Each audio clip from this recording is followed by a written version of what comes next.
Hey guys, tonight we're diving nose first into something sharper than a Victorian doctor's scalpel and more chaotic than your family group chat during the holidays. The complete history of cocaine. From its quiet beginnings in the 1860s as medicine your doctor absolutely should not have prescribed, all the way to the messy, neon-lit, anxiety-inducing street epidemic of 2025. If you've ever wondered how a leaf became a miracle cure, then a party drug, then a global crisis, tonight's story is here to tuck you in while gently roasting every century involved. But before we get too cozy, take a moment to like the video and subscribe, but only if you genuinely enjoy this kind of midnight historical chaos. And seriously, thank you for suggesting this topic. You have an incredible instinct for beautifully unhinged history.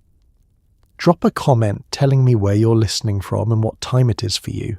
I know someone out there is absolutely watching this at 3 a.m, eating the cereal they swore they wouldn't touch. Now dim those lights, turn on a fan for that soft background hum, maybe bundle up under a blanket that doesn't judge you, and let's settle in. Let's get curious for a second. Have you ever wondered what it felt like to take medicine in the 1880s and suddenly realize your heartbeat has opinions? What about the doctors who thought cocaine was basically Vicks Vapor Rub but fancier? What did Freud actually get up to with his little stash? Who decided that the best thing to add cocaine to was Coca-Cola? Why did early 20th century athletes run like their lives depended on it? Because their hearts thought they were being chased by a cheetah. And how did we get from genteel Victorian invigorating tonics to Wall Street bathrooms in the 80s, to modern-day cartel economics to 2025, where cocaine is more chemically unpredictable than your ex's text messages? And now congratulations. You've just woken up in the year 1860, inside a brightly lit pharmacy full of beakers, mustaches, and medical hubris. The shelves smell like alcohol, questionable hope, and just a hint of disaster. A doctor approaches you with the enthusiasm of someone who gives out cocaine like it's free candy. Good luck. Long before Victorian chemists put on their chaos goggles, you find yourself in the Andes, chewing coca leaves with people who actually know what they're doing. The leaf feels mild, grounding, almost meditative, nothing like the disaster it becomes once Europeans get excited. You watch farmers work for hours without fatigue and wonder how this tiny leaf will one day fuel global mayhem. Let's settle in here for a moment, because before cocaine became a Victorian pharmaceutical fever dream or a Wall Street personality trait, it was simply a leaf. A sacred, practical, centuries-old companion carried by Andean communities who actually respected it. You sit beside a Quechua farmer wrapping the leaves carefully into a small pouch, the same way someone today might tuck away their morning vitamin, except this one doesn't come with a warning label written by 12 lawyers. He hands you another leaf and gestures for you to hold it in your cheek.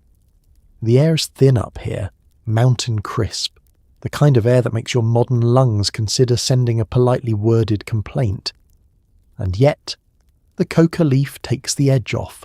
Not in a flashy, fireworks in your nervous system way, but in a gentle, hey, breathe, you've got this kind of way. Your heart doesn't race. Your vision doesn't blur. You don't suddenly feel like reorganizing your entire life. Instead, you feel steady, grounded, capable. Like you drank a cup of green tea that actually keeps its promises. Let's talk about daily life here. These farmers climb mountains the way modern people climb stairs when the elevator is broken. Reluctantly, but with impressive resilience. Their diet is simple, the work is endless, and the altitude is basically nature's way of saying good luck. So the coca leaf becomes a tool, something to help with hunger, fatigue, and yes, the crushing reality of walking 5 miles straight up like it's completely normal behavior. You keep chewing, and the leaf's bitterness fades into something earthy and familiar, like the ancient version of a protein bar. Andean elders explain to you, in calm, time-softened voices, that coca is not a party trick. It's sacred, it's ceremonial, it's a gift, something you offer to the mountains before you ask anything from them, like a cosmic handshake. They place 3 leaves together, called a kintu, and hold it toward the sky, whispering gratitude to spirits as old as the stone under your feet. You do your best to imitate their quiet reverence, though you suspect you look like someone trying to bow respectfully while also adjusting a wedgie. As you walk with them through terraced fields carved into impossible slopes, you notice something else. Nobody here is jittery.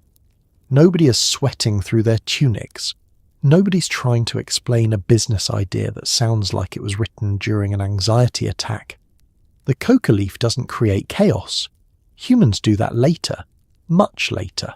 For now, the leaf is simply part of life, woven into rituals, work, healing, and community. A healer, an elder wrapped in woven patterns more intricate than your taxes, shows you how coca is used for divination. She scatters the leaves across a cloth and reads the way they fall, her voice soft and rhythmic, telling the story of weather, planting seasons, and the subtle moods of the earth. You try to follow along, but mostly nod, pretending you understand the difference between good harvest and the mountain spirits are mildly annoyed. The coca leaf isn't here to cause frenzy. It's here to help people endure, to soothe altitude sickness, to ease aching muscles after a day that began before sunrise and will end long after dusk. For thousands of years, this leaf existed peacefully, its role balanced, understood, and rooted in culture rather than chemistry. And as the sun drops behind the jagged horizon, painting the mountains in gold, you realize something both beautiful and tragic. The leaf was never the problem. The mountains, the farmers, the ceremonies, they all lived in harmony with it. The chaos only comes later, carried by ships, extracted in laboratories, and marketed by people who never once offered the mountains a prayer. For now, though, you sit in the stillness of Andean twilight, chewing a single, simple leaf that asks nothing of you except respect. Welcome to a warm German laboratory, where Albert Niemann just isolated cocaine from coca leaves. He proudly hands you a sample as if it's a new cookie recipe. You politely decline because even you can sense that history is about to sprint off a cliff. Let's take a breath here, because you've just arrived at the birthplace of one of history's most energetic disasters. The lab smells faintly of alcohol, chalk dust, and the kind of optimism that usually precedes a very dramatic downfall. Niemann adjusts his spectacles, absolutely thrilled with himself, and honestly, he has every reason to be. He's just managed to separate the active compound from the coca leaf, transforming a mild stimulant chewed by Andean farmers into something that will one day make Victorian doctors write prescriptions like kids signing yearbooks. You watch him scrawl notes in a meticulous hand, describing the substance as colourless and crystalline, with a cooling effect on the tongue. And he's right. Scientifically, it's impressive. Morally, socially, historically. Oh, it's about to be a little gremlin of chaos. But Niemann doesn't know that. To him, this is a breakthrough, not the plot of a 3-season Netflix documentary. He invites you to observe the process, and you see piles of coca leaves soaking in solvents, slowly surrendering their chemical secrets. The equipment is simple but effective. Glass flasks, bubbling liquids, a heater that definitely wouldn't pass modern safety inspections, and a ventilation system that is optimism and an open window. You shift politely, trying not to inhale too deeply, just in case you accidentally become the first-time traveller to develop a 19th century drug problem. As he works, he explains the challenge scientists have faced for decades, isolating the coca leaf's active principle, that elusive spark of stimulation. When he finally managed it, he named it cocaine, a word that will become synonymous with speed, danger, money, and regrettable life choices. But right now, it's just 4 syllables scribbled into a tidy notebook with no dramatic soundtrack. Try a little, he insists, eyes bright behind wire frames. You shake your head, perhaps a little too quickly. He shrugs and samples a tiny crystal himself, immediately describing the numbing effect with the delight of a man who has not yet considered the long-term implications of inventing a problem that will haunt several continents. Niemann doesn't see the future. He can't imagine the Victorian tonics, the jazz clubs, the Wall Street mirrors, the neon-lit nights decades ahead. He sees science, pure, elegant discovery, and you can't fault him for that. Still, as he hands you a vial for observation, you hold it gingerly, like someone just offered you a fragile piece of destiny wrapped in poor decisions. He goes on about the potential medical uses, energy, alertness, possibly even surgery. He talks about it the way modern people talk about vitamins, unaware that surgeons will soon rely on this compound to numb pain while patients' hearts beat like they're trying to escape the building. The afternoon sun slants across the lab table, illuminating the crystals in a way that feels almost symbolic. This tiny substance, no bigger than a pinch of snow, is about to reshape industries, economies, and entire communities. But for now, it just sits there, quiet and innocent, like a toddler who hasn't yet learned the word no. Before you leave, Niemann thanks you for visiting, completely unaware that his discovery will outlive him in ways he never dreamed, and in ways he absolutely wouldn't approve of. You step out into the calm German street, the vial tucked reluctantly in your pocket, already aware of what he couldn't possibly foresee. History didn't just sprint off a cliff. After today it dove, flipped, and asked for more. You sit in a walnut-panelled doctor's office where cocaine is being recommended for, well, everything. Fatigue? Cocaine. Toothache? Cocaine. Shyness? Cocaine. A general sense of ennui?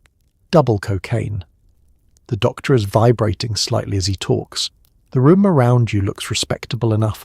Polished mahogany desk, embroidered curtains, medical diplomas whose ink probably dried before germ theory was a widely accepted concept. But don't let the decor fool you. This man is prescribing stimulants with the enthusiasm of a toddler handing out stickers. He waves an ornate tin at you like he's about to perform a magic trick, and in a way he is. Unfortunately, the magic trick is turning every medical complaint into a high-speed roller coaster. Victorian medicine is creative. Doctors are still figuring out why people get sick, and in the absence of reliable information, they lean heavily on confidence, moustaches, and substances that should not be taken recreationally or professionally. This doctor, in particular, seems convinced that cocaine is the scientific equivalent of duct tape. If something is broken, surely cocaine will fix it. He tells you proudly that it enlivens the spirits, which feels less like a medical claim and more like an 1800s energy drink slogan. He gestures toward a nervous-looking patient in the corner who is clutching a handkerchief and vibrating at a frequency that suggests he can hear colours. A marvellous recovery, the doctor beams. You smile politely, unsure whether the patient has recovered or simply transcended the mortal plane. Let's talk about the Victorian body for a moment. People here are exhausted. Industrialization has turned their workdays into marathon sessions of soot, noise, and questionable factory ventilation. Their diets are limited, their sleep patterns are tragic, and their emotional lives are one polite conversation away from unraveling. So when a doctor tells them there's a substance that will make them feel awake, confident, and vaguely invincible, they line up for prescriptions like it's the 19th century version of a Black Friday sale. The doctor pulls out a brochure. Yes, a brochure. Advertising cocaine-infused lozenges designed to relieve sore throats, stiff nerves, and melancholy dispositions.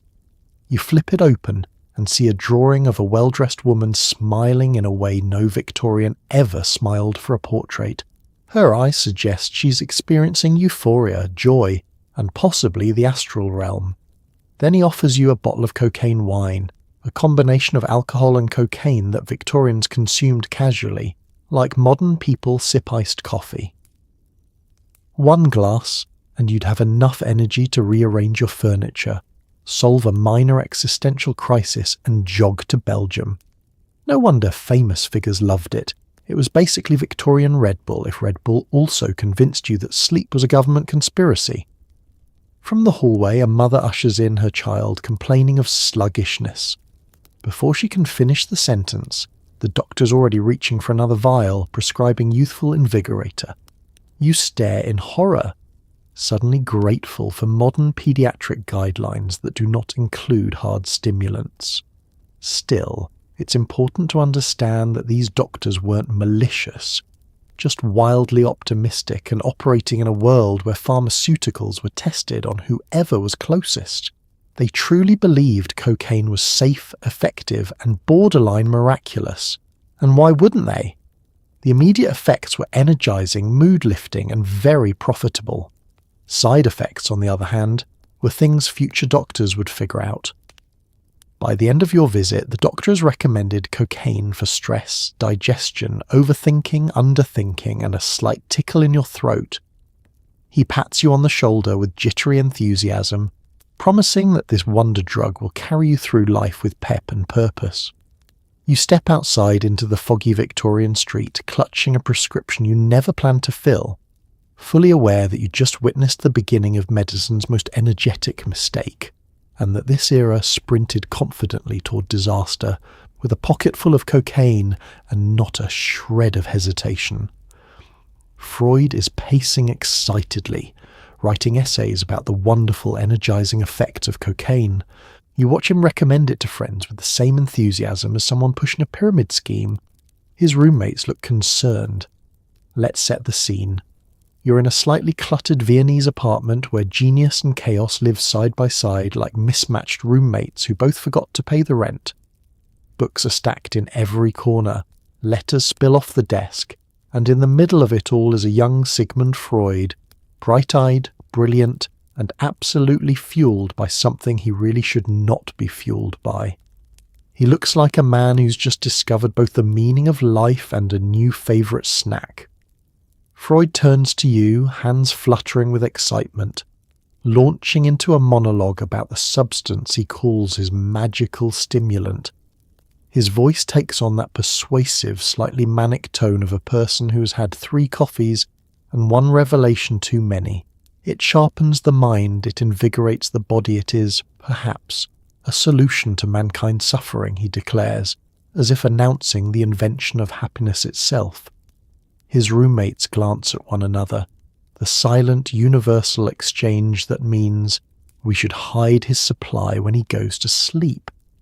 You watch as Freud sits down, picks up his pen, and begins scribbling with the intensity of a man drafting a treaty that will determine the fate of Europe. He's actually writing one of the earliest academic papers praising cocaine's potential to treat depression, fatigue, anxiety, and a condition described vaguely as nervous exhaustion, which is basically Victorian code for life is overwhelming, and I can't. Modern you knows this storyline goes downhill faster than a sled in January. Freud, however, is convinced he's on the brink of something monumental. He recommends the substance to his colleagues. He recommends it to his girlfriend. He recommends it to a friend suffering from morphine addiction, an attempt at treatment that, tragically and ironically, does not go well. You're watching history unfold like a poorly supervised science fair project. He pauses in his writing only to sample another small dose, insisting it helps him think more clearly. You politely nod, though the foot tapping and increased blinking suggest clarity might be reaching its upper limit. Still, his mind is extraordinary. As he paces through the room, he begins theorizing about consciousness, dreams, and the tangled inner machinery of the human psyche, ideas that will one day reshape psychology. He just happens to be theorizing them while fueled by something that makes sleep optional and enthusiasm mandatory. The strange part, some of his early observations aren't entirely wrong. Cocaine does briefly lift spirits. It does increase alertness. It does make the world seem brighter and lighter for about as long as it takes to write a letter. The problem is that Freud, like many intellectuals of his era, hadn't yet met the concept of side effects. No clinical trials, no long-term studies, just vibes, enthusiasm, and one very overstimulated brain. Soon his friends began writing back with mixed reviews, feeling great, still energized, unable to sleep for 3 days, please advise. Freud reads these letters with a combination of scientific curiosity and slight confusion, as if surprised that the miracle drug he's promoting might come with a few minor inconveniences like insomnia, dependency, and existential dread. But this is Freud before the fame, before the theories, before the couch and confessionals era. He's still searching for answers, for treatments, for meaning. And as misguided as his enthusiasm is, it comes from a place of genuine hope, the desire to ease human suffering. You watch him finally slow down, barely, as the evening fades. The lamp flickers, the room quiets. His roommates retreat, whispering about, maybe, possibly staging a polite intervention. Freud stretches, rubs his temples, and gazes thoughtfully at the vial on his desk. History will one day remember him as a founder of psychoanalysis, a thinker who helped us explore the mind, a man whose ideas still ripple through the world. But tonight he's just a brilliant young doctor, pacing circles into the carpet, completely convinced he's discovered a miracle while you stand by, fully aware that this chapter will be cited later under the heading, Mistakes Were Made. You find yourself in a dentist's chair in 1884 as a dentist, proudly announces he can now numb pain with cocaine. This is good news until he casually mentions he can't feel his eyebrows. Let's pause and take in the moment. For the first time in human history, dentistry is slightly less horrifying. For thousands of years, dental care has essentially been screaming, bleeding, and hoping you faint early. People survive toothaches with alcohol, prayer, and occasionally punching a wall. But here in 1884, everything has changed. An Austrian ophthalmologist named Carl Kohler has just discovered that cocaine makes an excellent local anesthetic, and dentists everywhere are celebrating like someone just handed them a cheat code. Your dentist, a mustachioed man who smells faintly of pipe smoke and misplaced confidence, beams at you as he holds up a syringe the size of a small clarinet. "Marvellous stuff," he says, his numb eyebrows lifting unevenly. He pats your shoulder with the jittery affection of someone who definitely tested the product on himself before work. He begins preparing the injection, humming softly with the energy of a man who hasn't blinked in several minutes. The instruments on the tray aren't exactly reassuring. Metal pliers, curved hooks, and something that looks suspiciously like a tiny medieval torture device. But today at least, you won't feel much of it. Cocaine is about to do what dentists have dreamed of since ancient times: make a patient stop screaming. As he injects the cocaine into your gums, you brace for pain, but it never comes. Instead, your entire mouth goes pleasantly numb, like it's decided to take a short vacation. You try to speak, but it comes out as a soft gargle that sounds like a walrus giving up on life. The dentist doesn't mind. He's too thrilled by the miracle unfolding in front of him. "See," he says proudly, "no pain.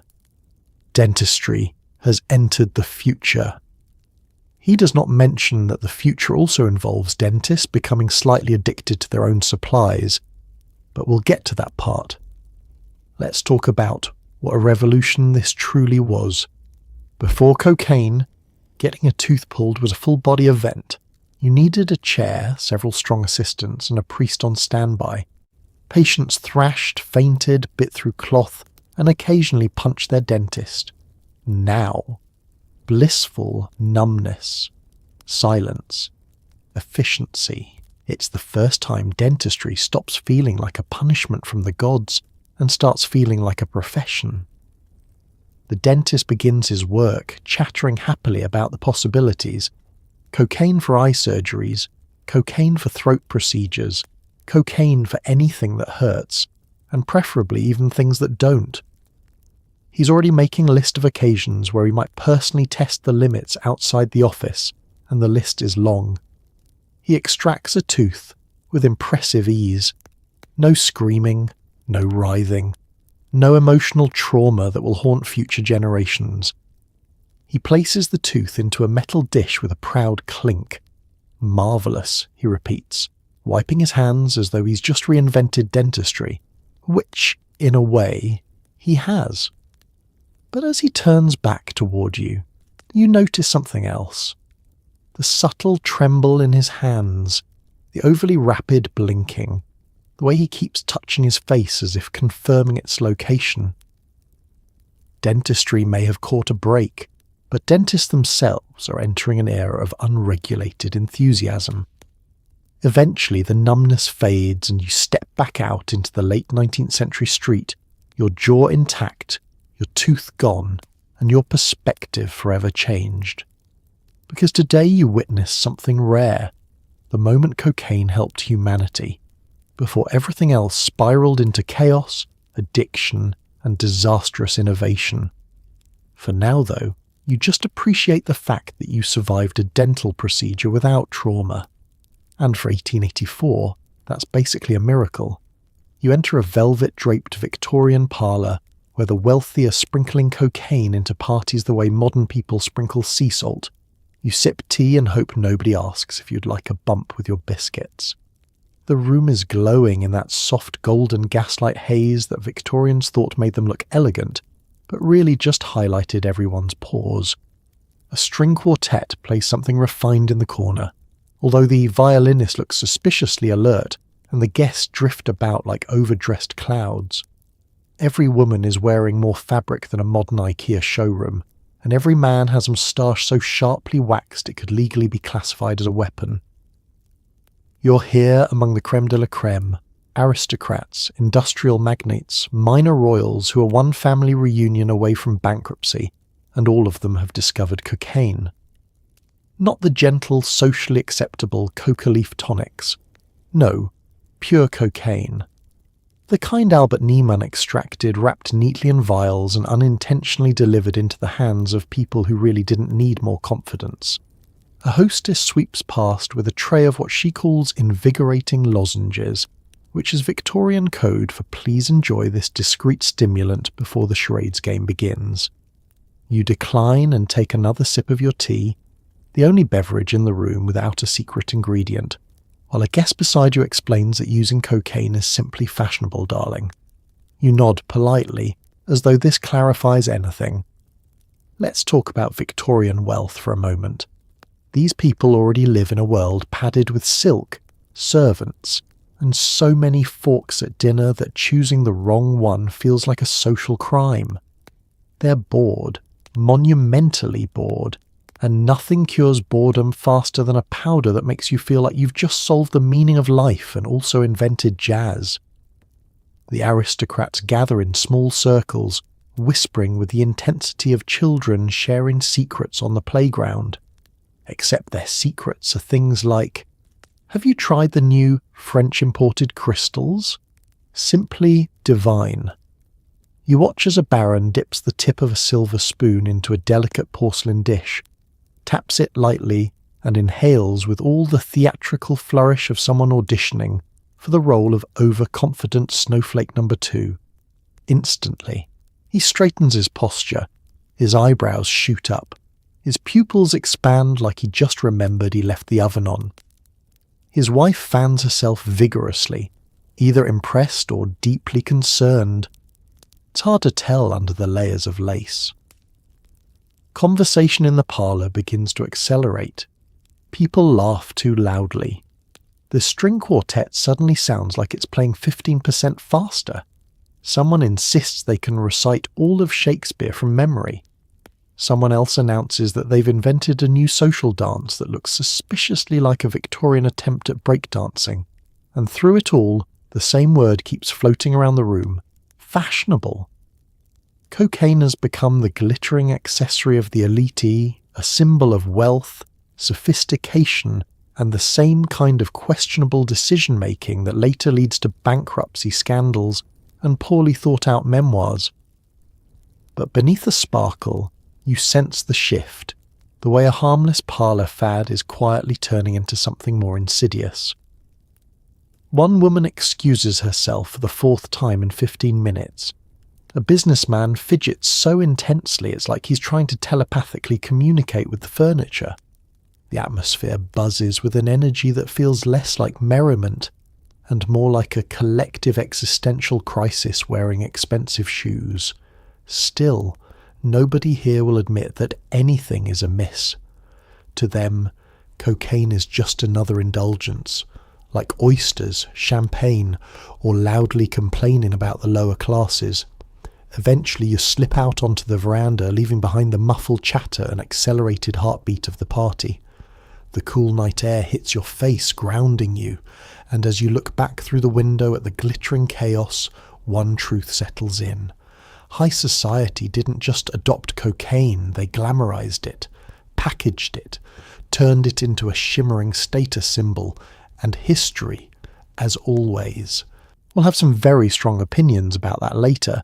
You stroll into an 1890s soda fountain where a pharmacist hands you a drink containing caffeine, sugar, and cocaine. The customers look like they're about to reorganize the entire town. Welcome to the dawn of the American soda fountain, a place where industrial optimism meets chemical enthusiasm, and where pharmacists moonlight as beverage wizards. The room smells faintly of vanilla, citrus oil, disinfectant, and the kind of ambition that definitely hasn't been FDA approved yet. Behind the marble counter, glass jars sparkle with mysterious powders, syrups, and concoctions that would make a modern nutritionist faint on sight. The pharmacist, wearing an apron starched so stiff it could double as armour, proudly slides a frothy glass in your direction. "A tonic for vitality," he declares, with the confidence of a man who absolutely did not run clinical trials. Inside the drink swirls a blend of sugar, cola nut extract, coca leaf essence, and enough caffeine to power a small village. The carbonation tickles your nose. The cocaine tickles, well, everything else. You take a cautious sip. It tastes surprisingly familiar, cola-like, sweet, slightly spicy, with just enough bitterness to feel medicinal. But the after effect, instant alertness, warmth in the chest, a sudden desire to alphabetize your entire life. Across the counter, a man in suspenders slams down his empty glass and immediately launches into a passionate, unsolicited lecture about railroad stock options. This beverage is marketed as a cure-all. Headaches, Coca-Cola, fatigue, Coca-Cola, lack of charm, charisma, or general zest for life. You guessed it. The drink doesn't just promise energy, it promises vitality. The 19th century version of "I'm about to reinvent myself." And America loves it. Loves it so much, in fact, that soda fountains become the original wellness influencers, except instead of green juice and collagen powder, they're serving liquid motivation with a hint of medical delusion. Look around the room. Every patron is in motion. A school teacher is grading papers at the speed of the light. A barber is enthusiastically discussing plans to expand his shop into 3 additional cities. Someone in the corner is scribbling a manifesto titled something like, "Why we should colonize the moon immediately." Even the ceiling fan seems to spin a little faster here. Coca-Cola, in its early form, fits perfectly into the era. This is a time obsessed with tonics, elixirs, patent medicines, and anything that promises to improve the human condition without requiring rest or emotional processing. Industrialization is grinding everyone down, and people desperately want something, anything, that makes life feel less exhausting. Into that void steps a fizzy brown miracle that tastes good and makes your neurons dance the tarantella. The pharmacist continues explaining the benefits as though reading from a sermon, safe, Invigorating and wholly natural, he insists. You nod politely, because technically he's not wrong. It is natural. But so are earthquakes, hornets, and swamp fever. He gestures toward the back where crates labelled coca extract and cola nut concentrate sit stacked. This is the original branding genius. Name the drink after its 2 stimulant ingredients so nobody can accuse you of false advertising. Unlike today's beverages, which hide caffeine behind words like boost, spark, or brain juice, this one comes right out and says, "Hello, yes, I contain drugs." As another customer orders his 4th glass, you begin to understand why Coca-Cola spread like wildfire. It wasn't just delicious, it made people feel unstoppable, focused, motivated, like the world was full of possibilities instead of unpaid bills and long work days. And because the drink came from a pharmacy, it carried the comforting illusion of scientific legitimacy, despite being one slight reformulation away from becoming a controlled substance. Eventually you set down your empty glass, feeling more awake than you have any right to, and step outside into the bright, buzzing 1890s street. People rush past you, full of energy and ambition, many of them freshly caffeinated, sweetened, carbonated, and chemically encouraged. You take a deep breath, suddenly aware that you've just consumed a prototype of one of history's most famous beverages, made in an era before ingredient labels existed, and before anyone realized that putting cocaine in soda might eventually become controversial. But for now, it's 1892, and this is simply the drink that built a nation, one jittery customer at a time. The shelves glisten with tonics promising vigour, clarity, weight loss, and possibly spiritual enlightenment. You read a label aloud and a pharmacist nods proudly, unaware that future regulators will have a heart attack reading this. Welcome to the golden age of patent medicines, an era when science, marketing, and pure wishful thinking collided to create a pharmaceutical Wild West. You stand in a bustling 1890s apothecary, surrounded by ornate bottles filled with liquids in colours that do not occur in nature. Amber, emerald, ruby, each one shimmering like it belongs in a fantasy novel, not a digestive aid.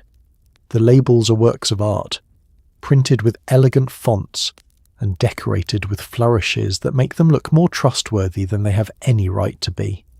A mother picks up a bottle labelled Mrs. Tuttle's Universal Restorative, promising relief from headaches, fainting spells, nervous exhaustion, marital dissatisfaction, and general life unpleasantries. You flip it over to find an ingredients list that includes opium, cocaine, alcohol, chloroform, and something described only as botanical essence. That's Victorian, for we don't know what it is, but it smells nice. Your pharmacist guide beams at you, proud as a peacock. A marvel of modern science, he declares, unaware he has essentially bottled a chemical accident and sold it as self-care. As you wander the aisle, you begin to notice a theme. Every bottle promises transformation. This one claims it will make you sprightly. That one says it will rejuvenate the feminine temperament.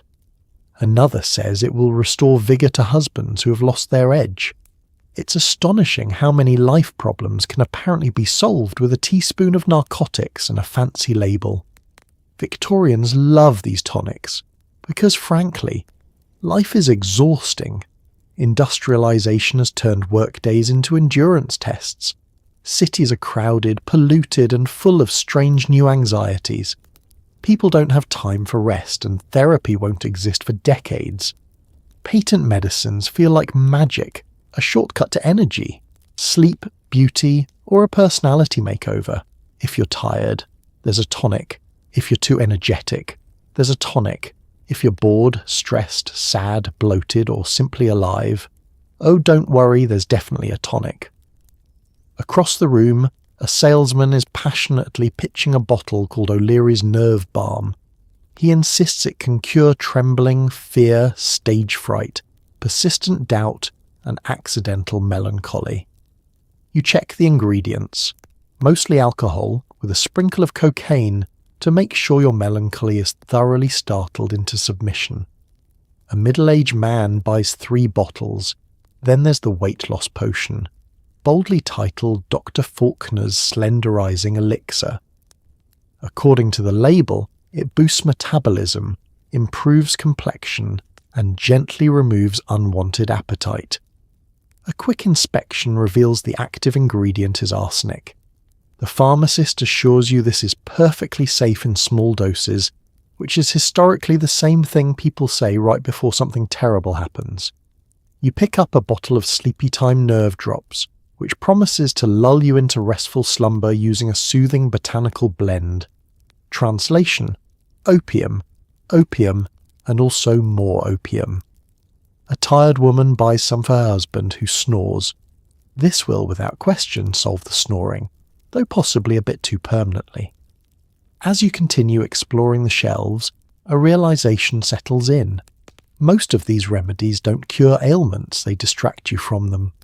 Toothache got you down, opium, trouble sleeping, laudanum, feeling shy, cocaine, feeling too bold, alcohol. The Victorians weren't solving problems, they were chemically rearranging them. And yet, despite the chaos, there's something endearing about their optimism. They genuinely believe they're improving life, 1 bottle at a time. There are no regulations, no warning labels, no standardized dosages, just ambition, creativity, and a willingness to drink whatever a man with a spectacular moustache tells you will improve your constitution. Eventually you step outside the apothecary, the bell chiming behind you. You take a deep breath, grateful for modern laws that prevent tonics from containing enough stimulants to fuel a racehorse. But part of you can't help appreciating the audacity of it all, an entire era built on hope, desperation, and beverages that could double as rocket fuel. This was Victorian wellness, and it was absolutely unhinged. You stand at the starting line of a 1904 marathon, where runners are casually spooning cocaine into their mouths between laps.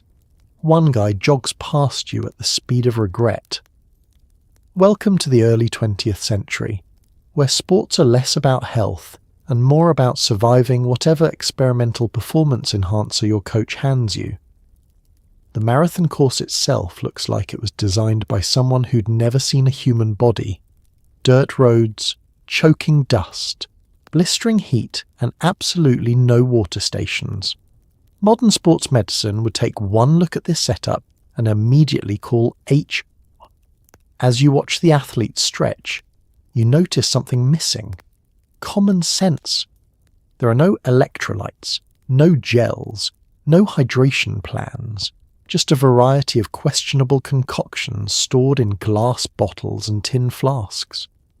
One runner, with the confidence of a man making poor choices, proudly explains that his strategy is strychnine, brandy, and hope. Another is massaging cocaine into his gums as casually as if he's applying lip balm. The officials don't seem concerned. They're too busy fanning themselves in the shade while the athletes prepare to sprint for their lives under a sun that is visibly judging them. Let's talk about sports culture at this time. The idea of fair play is still developing, and the concept of healthy training practices is basically a rumour. Athletes, coaches, and doctors are all experimenting in real time, with stimulants, sedatives, tonics, and occasionally things that could knock out a small cow. Performance enhancement isn't frowned upon yet, it's celebrated. The faster, the better. The more intense, the more admirable. If you collapse at the finish line, that's just good showmanship. As the race starts, you jog alongside for a moment, trying to understand the energy of an event powered by equal parts enthusiasm and narcotics. Some runners charge ahead like they're being chased by all the bad decisions of their past. Others move erratically, as if discovering mid-stride that they didn't train for this, physically or spiritually. One particularly determined athlete stops near you, reaches into his pocket and pulls out a small tin labelled invigorating salts. He shakes out a spoonful, tosses it back like it's pixie sticks, and gives you a thumbs up before sprinting away in a zigzag pattern that suggests he's experiencing time differently than everyone else. Meanwhile, the crowd cheers wildly from the sidelines. Spectators love this chaos. Newspapers call these men heroes, marvelling at their endurance without mentioning the chemical assistance propelling them forward. Nobody questions the methods because they're too busy being amazed by the spectacle. And honestly, it is amazing. In the same way watching someone juggle chainsaws is amazing, impressive, terrifying, and entirely avoidable. You pass a medical tent staffed by a doctor who looks suspiciously young. He's mixing something in a bowl with great concentration, muttering just a little more before handing the result to a passing runner. You ask what's in it. Tonic, he says vaguely, which could mean literally anything. The heat grows more oppressive as the race continues. Runners stagger, weave, sprint, collapse, and revive themselves with whatever stimulant they happen to have on hand. One man stops to pet a dog, compliments the dog's work ethic, and then sprints off with renewed determination. Another becomes convinced he's running uphill even when the road is flat. You start to wonder if you've accidentally entered the world's most exhausting hallucination. By the time the lead runner approaches the finish line, he looks like he's transcended human limitations, not because of peak conditioning, but because his bloodstream is hosting a pharmaceutical circus. He crosses the line, collapses dramatically, and the crowd erupts in applause. Reporters rush forward. Photographers capture the moment. No one seems concerned about his heart rate, which is currently beating the Morse code for please stop. In the aftermath, athletes gather to compare notes. More strychnine next time, one suggests. Less brandy before mile 12, another admits. Someone proposes mixing cocaine with egg whites for smoother absorption. You back away slowly, deeply grateful for modern sports regulations. As you leave the track, you take one last look at the panting, trembling runners celebrating their chemically enhanced triumphs. Early 20th century athletics weren't just competitive, they were barely supervised experiments. And today, you witnessed history's wildest warm-up routine. It's the 1920s, and silent film stars are treating cocaine like a personality trait. You stand in a smoky back room where actors with perfect hair are making terrible life choices at incredible speeds. Welcome to the early days of Hollywood, a place where glamour, ambition, and questionable decision-making swirl together like a cocktail nobody bothered to stir properly. You're in a cramped studio lounge that smells faintly of cigarette smoke, perfume, and emotional instability. The walls are lined with velvet curtains. The lighting is dim in that very intentional way that hides both wrinkles and regrets. And every actor in the room looks like they've been awake since 1918. A director storms past you, shouting something about needing more sparkle, more energy, more pizzazz, all while clutching a crystal dish full of cocaine. He dips a pinky into it as casually as someone testing frosting on a cupcake. An actress beside him giggles, inhales a heroic amount, and immediately announces she's ready to reshoot a 17-hour scene she previously swore would kill her. This is the Roaring Twenties, a decade that roared partly because everyone was overstimulated.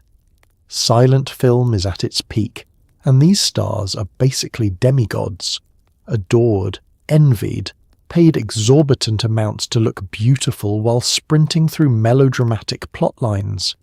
The problem? Filming schedules are brutal, fame is confusing, sleep is optional, and mental health resources are non-existent. So when a powder promises energy, confidence, weight loss, and the ability to dance through a take without blinking, Hollywood grabs it with both manicured hands. You watch actors rehearse their scenes, each movement faster and jitterier than the last. Their expressions are dramatic, but their pupils are doing most of the acting. One starlet talks at you for nearly 10 minutes about her pet parrot, never stopping for breath. You nod politely, even though you're fairly certain she doesn't own a parrot. In another corner, a handsome leading man leans against the piano, trying to look sultry. It almost works until he abruptly starts reorganizing the sheet music by alphabetical order. He then decides that's not good enough and arranges it by emotional intensity. He's sweating slightly, but insists he's never been more artistic. Directors love cocaine because it makes actors bolder. Producers love it because it keeps the studio machine running. And the stars, well, some genuinely believe it's part of the creative process. Others use it because everyone else is, and a few, the ones with the trembling hands and the strained smiles, use it because they feel they can't survive Hollywood without it. The parties are worse. You get invited to one in a sprawling mansion filled with chandeliers, jazz bands, and enough sequins to blind a small village. Guests float through rooms like glittering anxiety ghosts. The laughter is too loud, the dancing too frantic, the stories too unbelievable to be sober.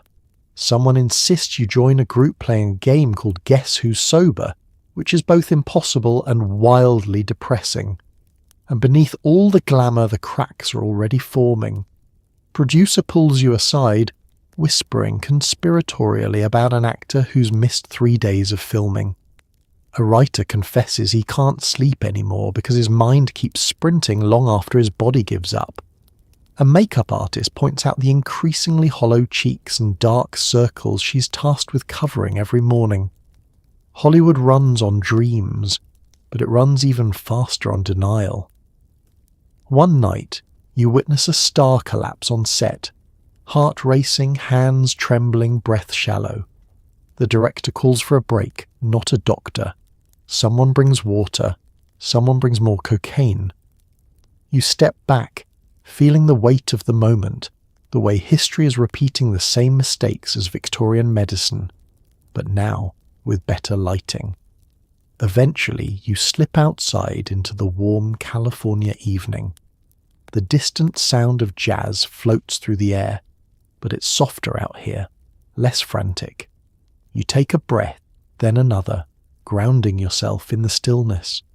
Behind you, the Hollywood dream continues spiraling, brilliant, chaotic, euphoric, and already regretting itself. Because in the end, the world's most glamorous industry didn't just discover cocaine, it embraced it, flaunted it, and then learned, painfully, that the high always comes with a crash. You're in a wooden courtroom where stern lawmakers declare maybe we shouldn't sell pure cocaine in children's cough syrups. Everyone nods slowly, finally catching up to reality. The air in the room feels heavy, not with drama, but with the unmistakable energy of a group of adults realizing they may have let things go a little too far. The walls are lined with portraits of past legislators who look equally disappointed, as though they can sense the decades of unregulated pharmaceutical chaos that led to this moment. Papers shuffle. Someone clears their throat with the gravity of a man about to confess that, yes, perhaps free market medicine should have limits. For years, America has been running on patent medicines, tonics, soft drinks, pharmaceuticals, and invigorating powders that contain substances strong enough to make a sloth outrun a greyhound. Cocaine is everywhere, in drinks, in elixirs, in cough syrups, in soothing children's teething solutions, and in pretty much anything marketed as uplifting. People love it. Doctors swear by it. Companies advertise it like it's the secret to immortality. And now, finally, someone is asking a reasonable question. Should children not be on this? The courtroom murmurs in agreement. You take a seat in the back, watching as lawmakers flip through thick reports describing the concerning outcomes of widespread stimulant use, which is a polite government phrase meaning everything's on fire and we're just now noticing. They discuss addiction, public health, overdoses, and the fact that entire communities are quietly unravelling under the weight of miracle cures that were more miracle than cure. A doctor, moustache trembling, takes the stand to explain that cocaine may, in fact, be habit-forming. This is met with gasps, though whether from genuine shock or from people pretending they didn't already know is unclear. He cites cases of dependency, erratic behaviour, and patients who demanded stronger and stronger doses because their bodies had figured out the trick. One lawmaker holds up a bottle of Dr. Figgleworth's Youthful Vigour syrup, reading aloud that it promises to invigorate the senses and dispel gloominess in lads and lasses alike. The ingredients list reads like a chemistry prank. Alcohol, morphine, cocaine, and a whisper of mint. The courtroom audibly winces. This hearing isn't just about health, it's about business. Pharmaceutical companies are making mountains of money selling unregulated stimulants. They're not thrilled about the idea of rules, taxes, or oversight. Several representatives from major drug manufacturers sit stiffly in the gallery. Their expressions a combination of indignation and the fear of losing their yachts. Still, the tide is turning. The public has started noticing that their family members are vibrating through walls. Doctors are admitting they may have been a bit too enthusiastic with the prescriptions. Journalists are publishing increasingly panicked articles titled things like "Is my husband's nerve tonic the reason he hasn't slept since June?" The lawmakers debate tirelessly, shaping what will become the Harrison Narcotics Act of 1914. It doesn't outlaw cocaine outright. That would be too simple, but it regulates it, taxes it, requires documentation, demands that pharmacists and doctors track who is buying what and why. In other words, it introduces accountability to a system that previously operated on vibes alone. The tension in the room shifts. You can sense the beginning of a new era. Pharmaceutical caution. Medical responsibility. The radical idea that children might not need narcotic-laced syrup to survive teething. When the final vote is cast, there is no applause. Just a collective exhale, like everyone has acknowledged an uncomfortable truth. Not a single person admits they were part of the problem, of course. That's not how government works. But the message is clear. The party is over. You step outside into the crisp morning air. The world hasn't changed instantly. Tonics are still on shelves. Doctors still hand out questionable prescriptions. And early 20th century medicine is still trying its best. But something is shifting. Today is the moment when America officially says, maybe cocaine shouldn't be our national personality. It's 1913. You're in a dim jazz club where the music is fast, the trumpets are louder than your thoughts, and the energy is suspiciously endless. The room is thick with cigarette smoke, perfume, and the kind of electricity that comes from a crowd teetering between euphoria and emotional collapse. You slide into a velvet booth that has definitely seen things, and your hand sticks to something you decide not to investigate further. The lights are low, the shadows soft, and the mood somewhere between artistic revelation and poorly supervised chaos. On stage, the band is going feral. The drummer is playing like he's trying to outrun his own heartbeat. The pianist is sweating through his shirt as if the keys are whispering existential secrets he must urgently communicate through sound. And the trumpet player, is unleashing notes so high and fast they feel like they're ricocheting through your ribcage. It takes you about 20 seconds to realise everyone in this room is on something. This is the jazz age. A decade drenched in innovation, improvisation, defiance, and stimulants. Cocaine slips easily into the scene. It's fast, it's edgy, and it keeps musicians awake during gigs that last until dawn. The clubs are packed nightly with thrill-seekers, artists, and socialites who all want to feel alive in a world still shaking off the gloom of World War I and dancing obliviously toward the Great Depression. A waiter stops by your table with a tray of drinks and whispers, "If you want the special stuff, just say, double tempo." You nod politely and sip your seltzer, which feels like the only safe decision in this room. Musicians, exhausted from constant touring, love cocaine because it lets them keep performing even when their bodies beg for mercy. They go from weary to wired in minutes. You watch as the saxophonist takes a discreet bump behind a curtain and returns, playing with such intensity you're worried he's trying to summon the spirits of jazz legends who haven't been born yet. The audience isn't far behind. Couples dance like they've been possessed by rhythm demons. A woman in a sequined dress twirls so quickly you start to fear she might generate enough energy to power the club's lights. A man at the bar talks non-stop about starting a jazz record label, a bakery and possibly a submarine company, all within the same breath. In the smoky corner sits a writer scribbling feverishly into a notebook, convinced he's capturing the essence of the night. He isn't. He's writing the word vibrations over and over. Still, everyone tells him he's brilliant. Despite the glamour, you can feel the trouble brewing beneath the surface. Some musicians are pushing themselves past their limits. Their solos get wilder. They're playing more erratic. Improvisation is the soul of jazz, but tonight some of these riffs sound like cries for help disguised as musical experimentation. And yet, the art is undeniable. Cocaine doesn't create the genius, but it accelerates the engine already burning inside these musicians. You witness moments of pure brilliance, melodies so spontaneous and fluid they make your chest ache, rhythms so complex they feel like mathematics in motion. Innovation is everywhere. So is burnout. During a break, you step outside for air. The alley is quiet except for the muffled thump of a bass inside. Two musicians lean against the brick wall smoking. Their hands tremble just slightly. One jokes, "I haven't slept since Tuesday," and the other laughs a little too loudly, the sound brittle at the edges. Fame is fickle, money unstable, and the demands endless.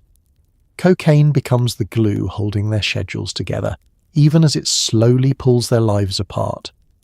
Back inside, the band launches into another set. The crowd cheers wildly.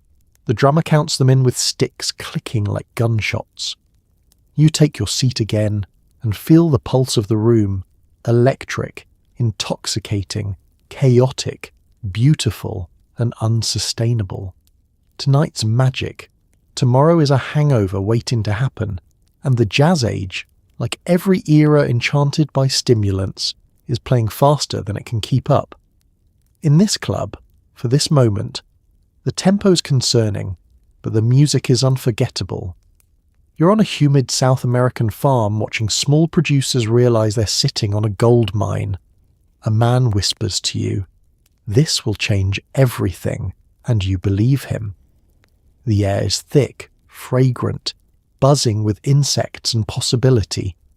Rows of coca bushes stretch across the hillside, their small green leaves shimmering beneath the sun like a crop that hasn't yet revealed its true ambitions. Farmers move between the rows with quiet efficiency, plucking leaves with practiced hands.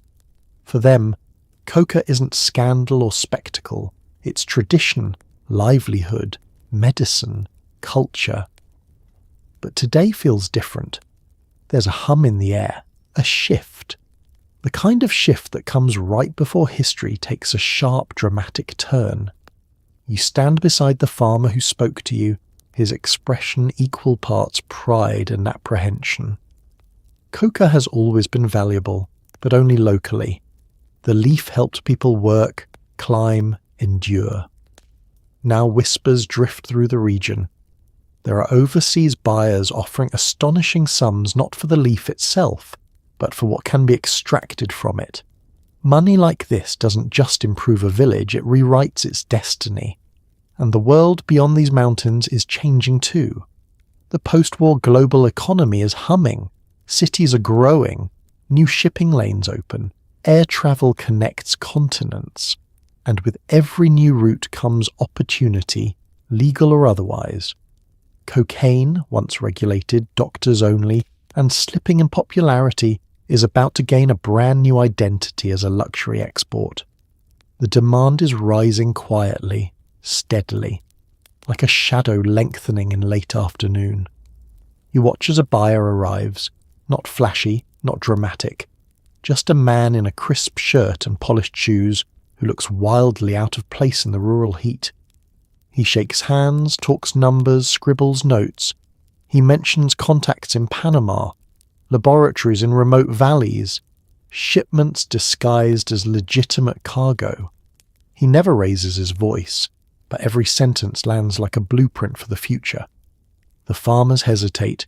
This isn't what coca was meant to become, but poverty is persuasive, opportunity more so, and the world beyond their fields has a hunger they didn't create but are being asked to feed. Later, you walk through the nearby village.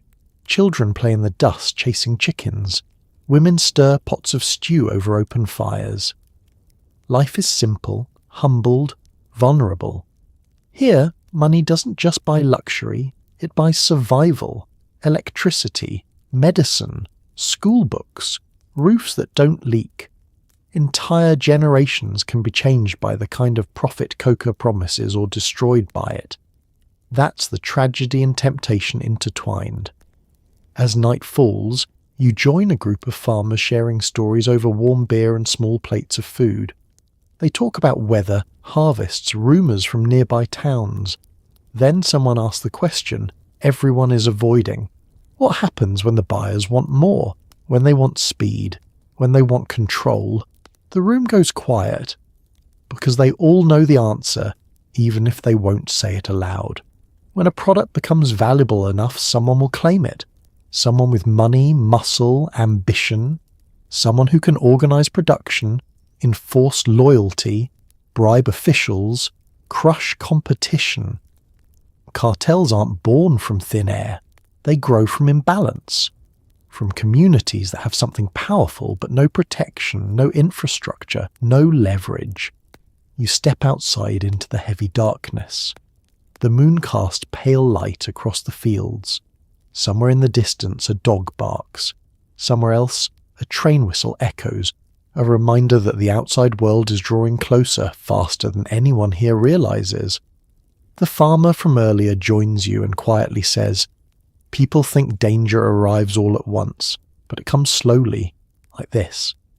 He gestures at the coca plants swaying in the breeze. A little money, a little more demand, a few strangers, then bigger strangers.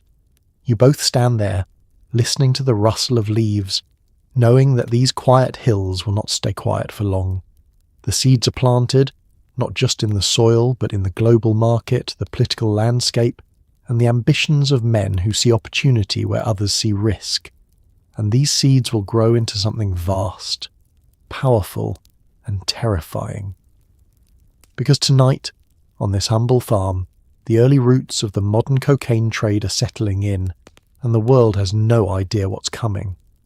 You're in a smoky briefing room where a man in a suit says phrases like geopolitical leverage and unofficial operations. You pretend to understand while sipping weak government coffee. The fluorescent lights above you buzz softly, not loud enough to be annoying, but just enough to make you question your life choices. The room smells like paper, stress, and whatever brand of aftershave government employees are issued at orientation.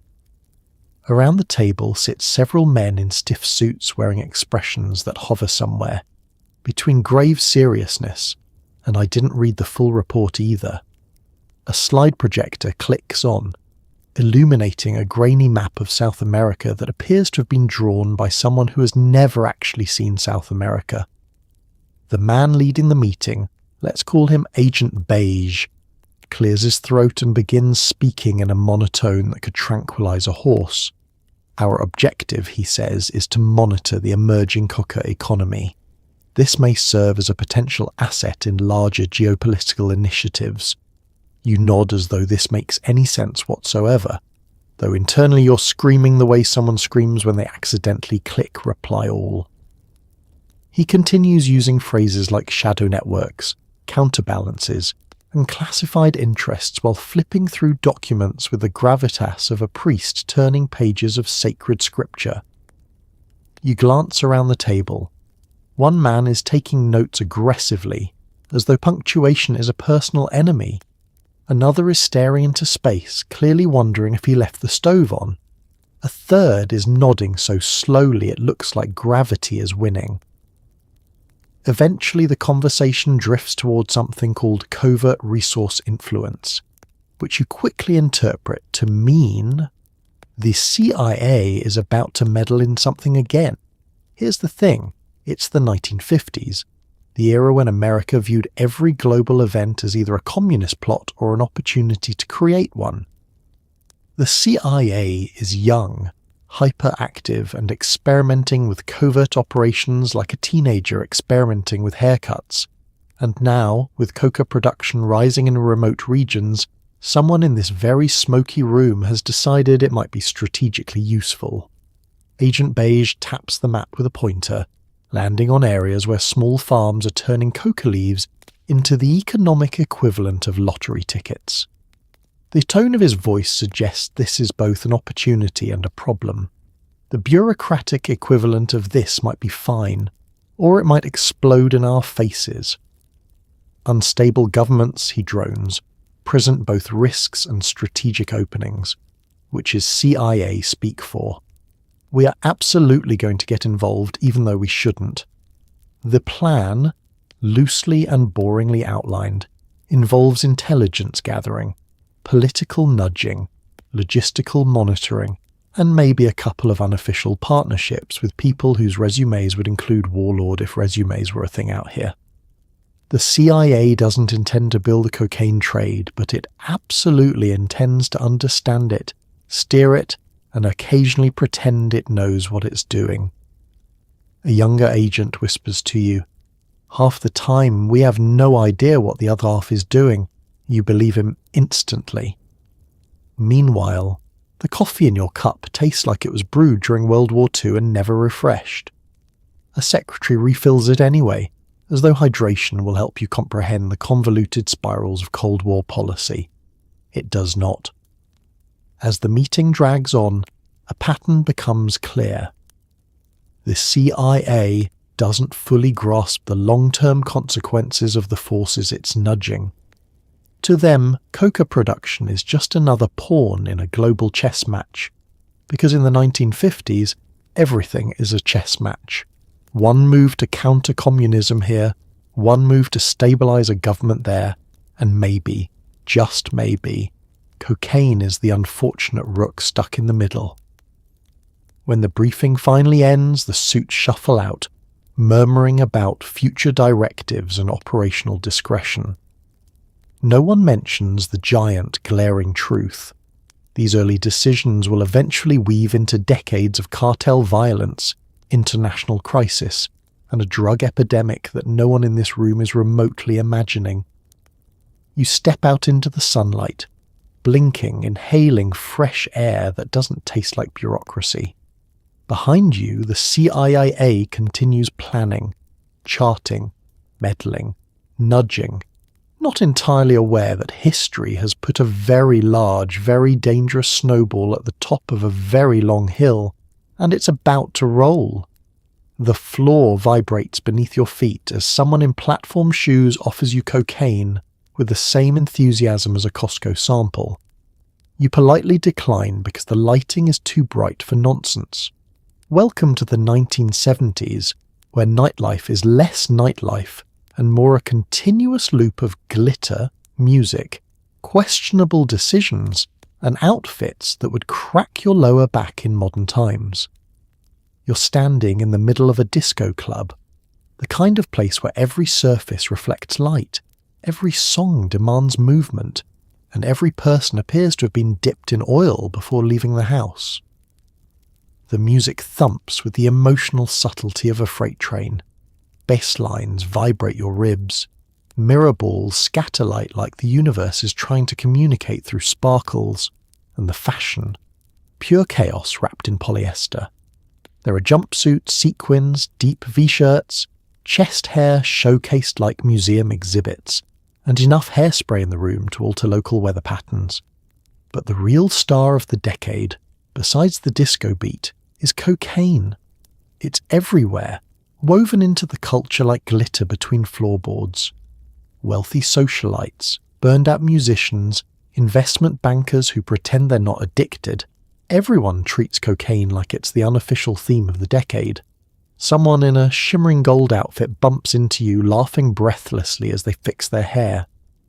"You want to feel the music more?" they ask, wiggling a small vial with a mischievous grin of a raccoon that just discovered electricity. You decline again, and they shrug, already distracted by the arrival of a DJ wearing sunglasses indoors at midnight. Cocaine in the 70s has a reputation. Stylish, elite, expensive, glamorous. It's the drug of the in-crowd, the fuel of parties that stretch into sunrises, the whisper in VIP rooms where deals are made and marriages slowly die. People use it because it feels like success. Fast, dazzling, invincible, and because disco culture practically begs for something energetic enough to support dancing for 3-hour intervals while wearing platform shoes. You wander deeper into the club, watching as dancers glide, spin, and occasionally stumble in shoes that clearly violate basic ergonomic principles. Every table has a group leaning close, talking rapidly, laughing too loudly, hands fluttering with the choreography of stimulant buzz. Conversations move so quickly you feel like you're watching a heated auction for nonsense. In a VIP booth, 2 record producers hold an intense discussion about launching the next big disco star. You eavesdrop long enough to realise they've been launching a star for the past 45 minutes without ever specifying an actual person. On the dance floor, a man in a silver suit believes deeply that he is the reincarnation of a funk rhythm. His friends cheer him on, mostly because cheering is easier than discussing intervention. But not everything glitters. Cocaine's rise brings shadows, strained friendships, empty bank accounts, paranoia hiding behind wide smiles. Bathroom stalls become confessionals, cab rides home turn into emotional spirals, and morning after mirrors are not kind to eyes that haven't truly rested in days. The staff know the signs. A tired bartender tells you quietly, "Some folks come in here looking for magic, they leave looking for themselves." You nod, unsure whether he's being poetic or just exhausted. Disco culture thrives on escape. Escape from stress, from politics, from expectations. It's a celebration, a rebellion, a shimmering, sweaty declaration of freedom. Cocaine slides in perfectly, offering people a turbocharged version of joy at the cost of tomorrow's happiness. The night stretches on. Dance floors pulse. Laughter echoes. And yet, you can sense the bubble growing too large, too bright, too loud. The 70s are intoxicating, but so is the crash, and history already knows what's coming. Eventually, you step outside into the cool air. The street is littered with confetti, cigarette butts, and the remnants of ambition. Behind you, the music still shakes the walls, desperate to keep the party alive. The disco dream won't last forever, but for a moment in time, under spinning lights and echoing beats, cocaine and disco rise together in a glittering, dangerous dance, and tonight you witness the sparkle before the fall.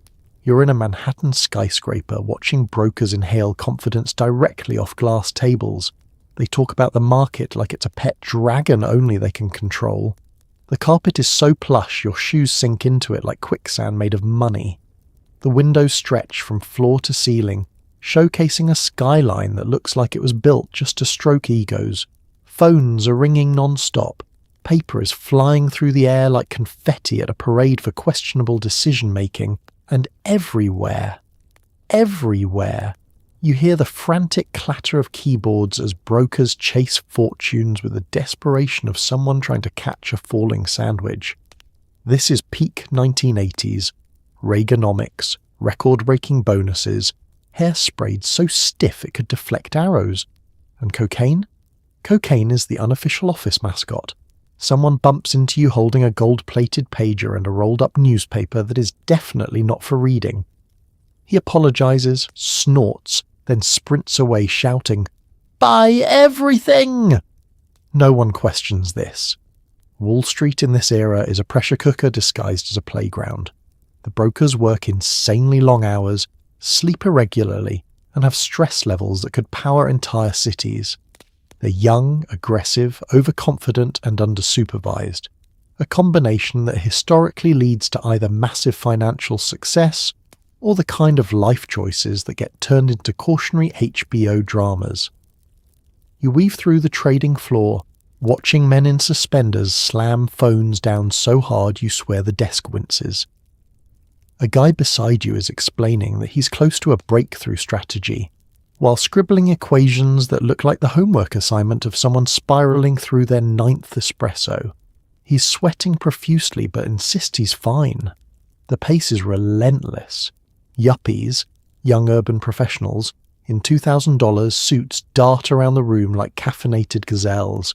Every minute is high stakes, millions gained or lost in the time it takes to adjust a tie. And because adrenaline alone apparently isn't enough, cocaine becomes the fuel of choice. It sharpens their focus, makes them feel fast, smart, invincible, like they can predict the future by sheer force of ego. You watch a trio of brokers huddle over a sleek glass table that has seen more confidence powder than actual work documents. One taps out a line with the precision of a surgeon. Another gives a motivational speech about taking over the world. You're 80% sure the speech was plagiarized from a movie he hasn't seen yet. The craziest part? It works. Temporarily. Deals get closed, trends get spotted, risks get taken with the casual recklessness of someone selecting a breakfast cereal. Cocaine makes them feel unstoppable, right up until it doesn't. Around noon, the office hits what you can only describe as collective mania. Phones ring. People shout across cubicles. Someone screams that Japan is buying everything. A man named Todd climbs onto a desk, fist pumps and screams, "We are gods!" Todd is later gently escorted to HR. But beneath the mania, you sense the undertow, the part no one here likes to acknowledge. The burnout, the panic attacks, the looming crash that hovers behind every victory. Some brokers gulp antacids like candy. Others secretly cry in bathroom stalls. The pressure to stay at the top is crushing, and the crash, physical, emotional, financial, is waiting in the wings like an understudy with perfect timing. Your tour ends in a boardroom where executives sip expensive scotch at 3 p.m, laughing way too hard at jokes nobody made. Their confidence is astronomical, artificial, and flammable. They talk about deregulation, globalization, profit margins, and unlimited growth, as though the laws of economics are merely suggestions. As you step back into the elevator, the trading floor still roaring behind you, one thing becomes painfully clear. The 1980s weren't fueled by ambition alone. They were fueled by a cocktail of greed, adrenaline, unchecked optimism, and an amount of cocaine that could stun a polar bear. And every person in that skyscraper believed, truly believed, that they were invincible. History, of course, has notes.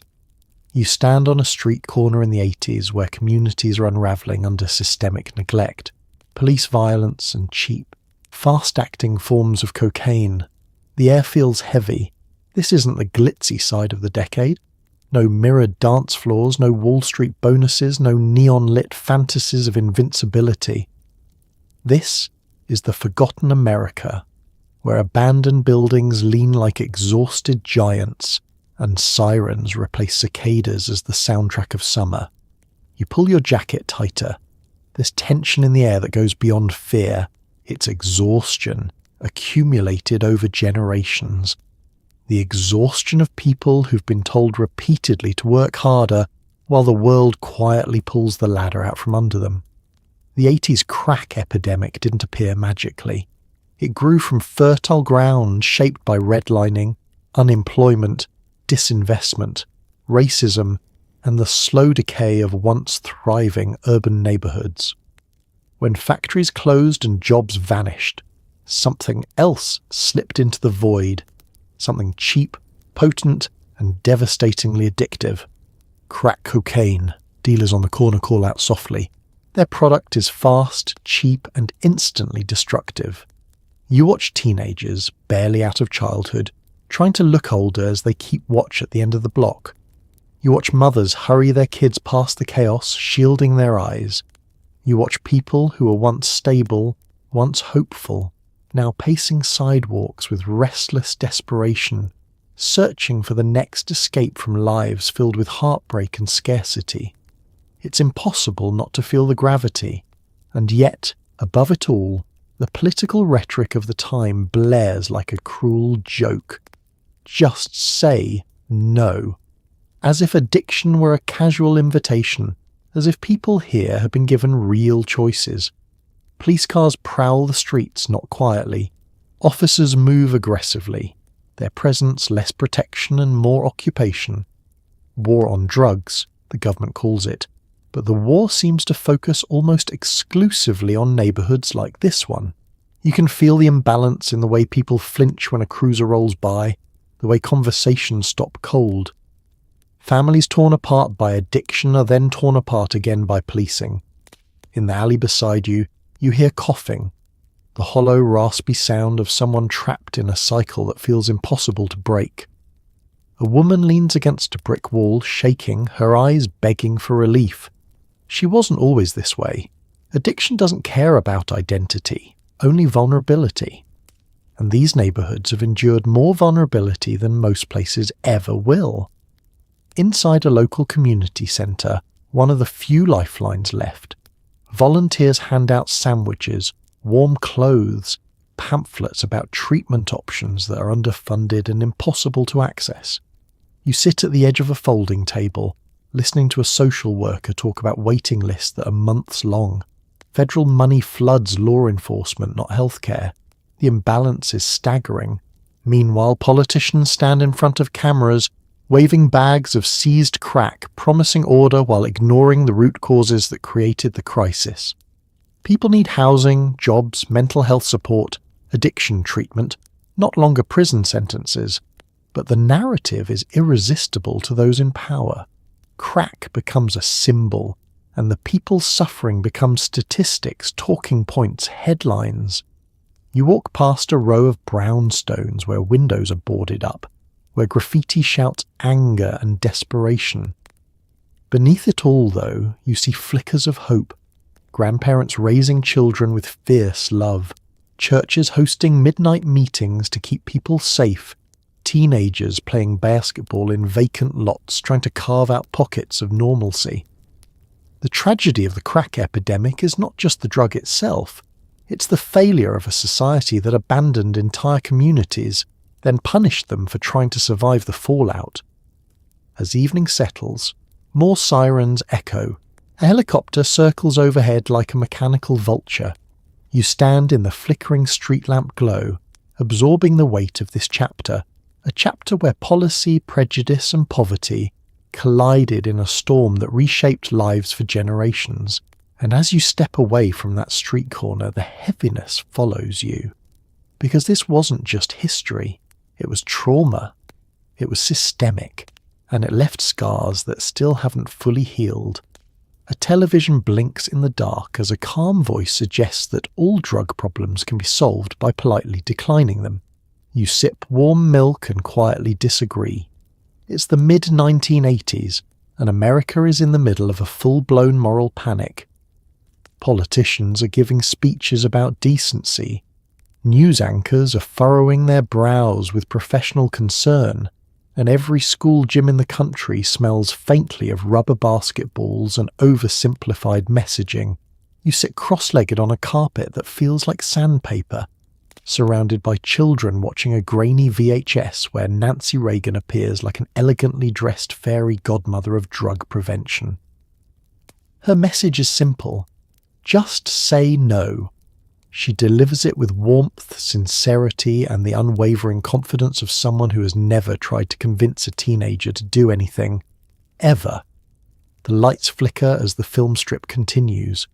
Dramatic reenactments show impossibly wholesome kids, being approached by cartoonishly villainous peers saying things like, "Hey kid, want to try some drugs?"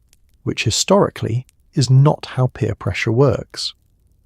The children on screen smile politely and reply, "No thanks," as if declining hard drugs were as easy as refusing a second helping of mashed potatoes at dinner.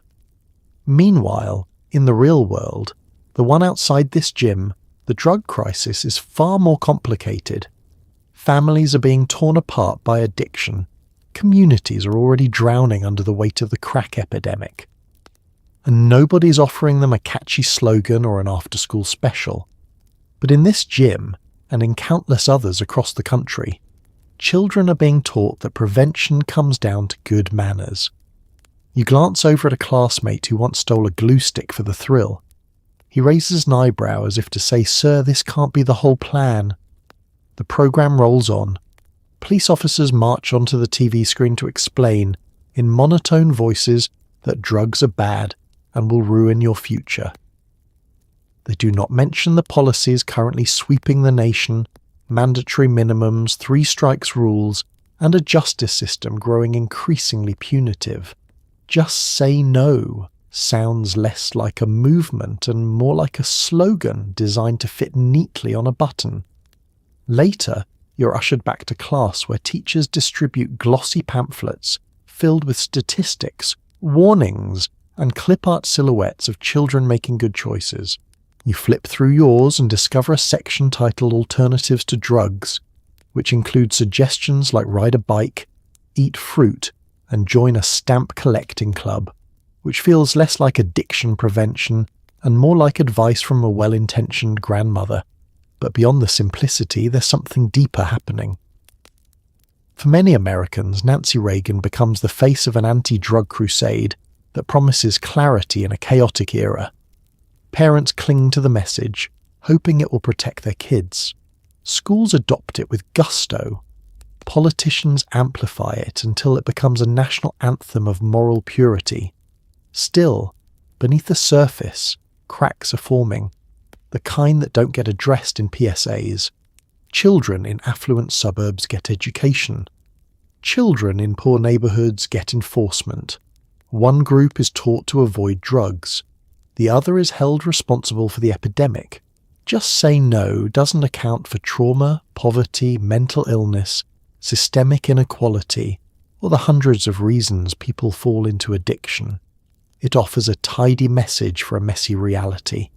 That evening, back in your living room, the TV buzzes again with a new message from the First Lady, encouraging children everywhere to resist temptation through sheer politeness.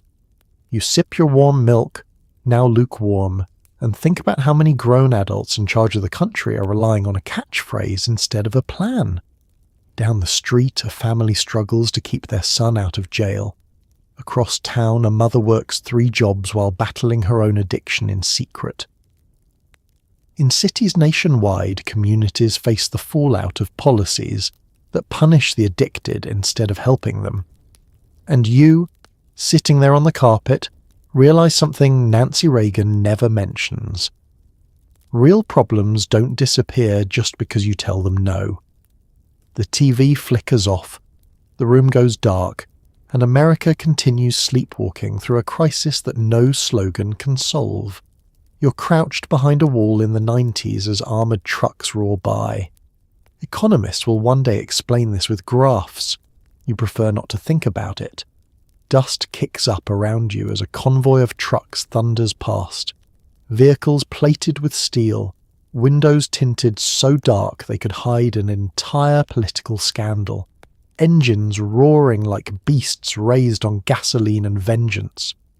You press your back against the crumbling concrete, heart pounding, while distant gunfire crackles like popcorn you absolutely did not ask for.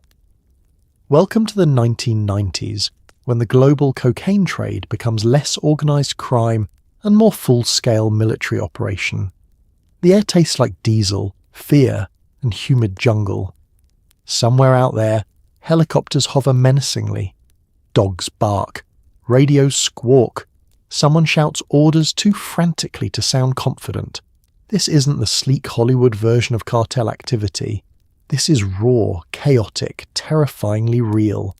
You look up and see bullet holes peppering the wall above your head, each one a reminder that supply and demand has escalated into something far more explosive.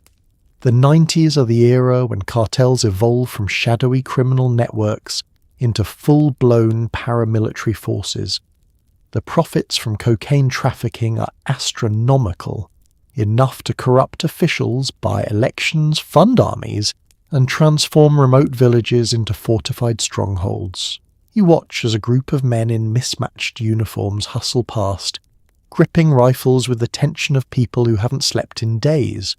Their faces are hardened, haunted. Some look far too young to carry weapons. All look painfully aware that any wrong step could be their last. This chapter of history is driven by global economics, cocaine demand in wealthy nations colliding with poverty, instability, and weak governance in producer regions. On paper, economists can chart this with neat little arrows and supply curves, but here, the lived experience is anything but neat. It's chaos wrapped in desperation. You peek around the edge of the wall just in time to see a police truck speed by, lights flashing. But it's unclear whether these officers are here to stop the cartels or quietly working with them. In the 90s, alliances shift like sand in a storm. Some officers are brave, underpaid, and hopelessly outgunned. Others accept bribes because the alternative is death. Still others are fully embedded in the trade. Plata or plomo, silver or lead, isn't just a threat, it's a business model. Behind you, an explosion rattles the ground. You jump, scrambling lower as debris rains down like confetti from a very traumatic parade. A warehouse in the distance collapses, flames licking the sky. The noise is deafening, the kind of roar that reverberates in your bones long after the sound fades. Civilians scatter, families ducking into alleyways, mothers clutching children, shopkeepers pulling metal shutters down with shaking hands. The fear is collective, shared, and deeply ingrained. Cartel leaders operate like CEOs of underground empires, wielding wealth and power with chilling efficiency. They build networks, forge alliances, manage logistics, negotiate international shipments, and deploy violence with the same precision other people reserve for scheduling business meetings. Their influence extends into politics, law enforcement, and entire national economies. These aren't just criminals. They're kingpins who control enough capital to destabilize countries. And the world responds, or tries to. Governments launch crackdowns that often create more instability. Foreign agencies step in with money, weapons, and training. But the results are mixed. Sometimes they help. Sometimes they escalate the violence. Sometimes they accidentally strengthen the very groups they're trying to dismantle. Meanwhile, communities caught in the crossfire suffer most. Schools close, businesses shutter, families flee. Entire regions are reshaped by the brutal math of survival. You crouch lower as another wave of trucks rolls past, dust swirling in their wake. Someone beside you whispers, "It never ends." And in this decade, he's right. One cartel rises, another falls. Power vacuums open, rivals move in, violence surges, territories shift. A cycle born from global demand and local desperation keeps spinning, unstoppable. Eventually the gunfire quiets. Smoke drifts lazily into the sky. You stand, brushing dirt from your clothes, legs trembling. The street is scarred, shattered glass, burned debris, walls pockmarked with bullet holes. But life here continues. A vendor emerges to sweep rubble from his doorway. A child tosses a ball, unfazed. A grandmother sits outside her home, determined to reclaim a moment of normalcy. This is the true impact of the 90s cartel wars, the resilience of everyday people forced to rebuild their lives in the wake of a conflict they never chose. And as you walk away, the weight of it settles like dust on your shoulders. The realization that behind the news headlines, behind the economics, behind the drug trade itself, lie communities fighting every day simply to survive the storm. You step into a Millennium nightclub with strobe lights and too tight jeans. Someone bumps into you and apologizes while simultaneously asking if you've seen the guy with the stuff. The room feels like someone stuffed an entire rave into a toaster and set it to panic. Laser lights ricochet across mirrored walls. The air smells like vodka, sweat, hairspray, and the lingering disappointment of every fashion choice made between 2000 and 2009. Jeans are dangerously low-rise, shirts are aggressively glittered, and everyone looks like they just stepped out of an MTV Spring Break commercial, including the guy wearing sunglasses indoors at 1:17 a.m. This is the decade when cocaine officially stops pretending to be glamorous and instead becomes an accessory, a pocket item. A social lubricant passed around with the casual confidence of people who do not yet understand their metabolism will one day betray them. Here, cocaine is less a status symbol and more of a party prop, something to keep the night going when someone suggests hitting a second club, or a third, or a house party that some guy named Flex is hosting. You make your way through the crowd. The dance floor pulses like a living organism. Every beat of techno feels like it's trying to rearrange your DNA.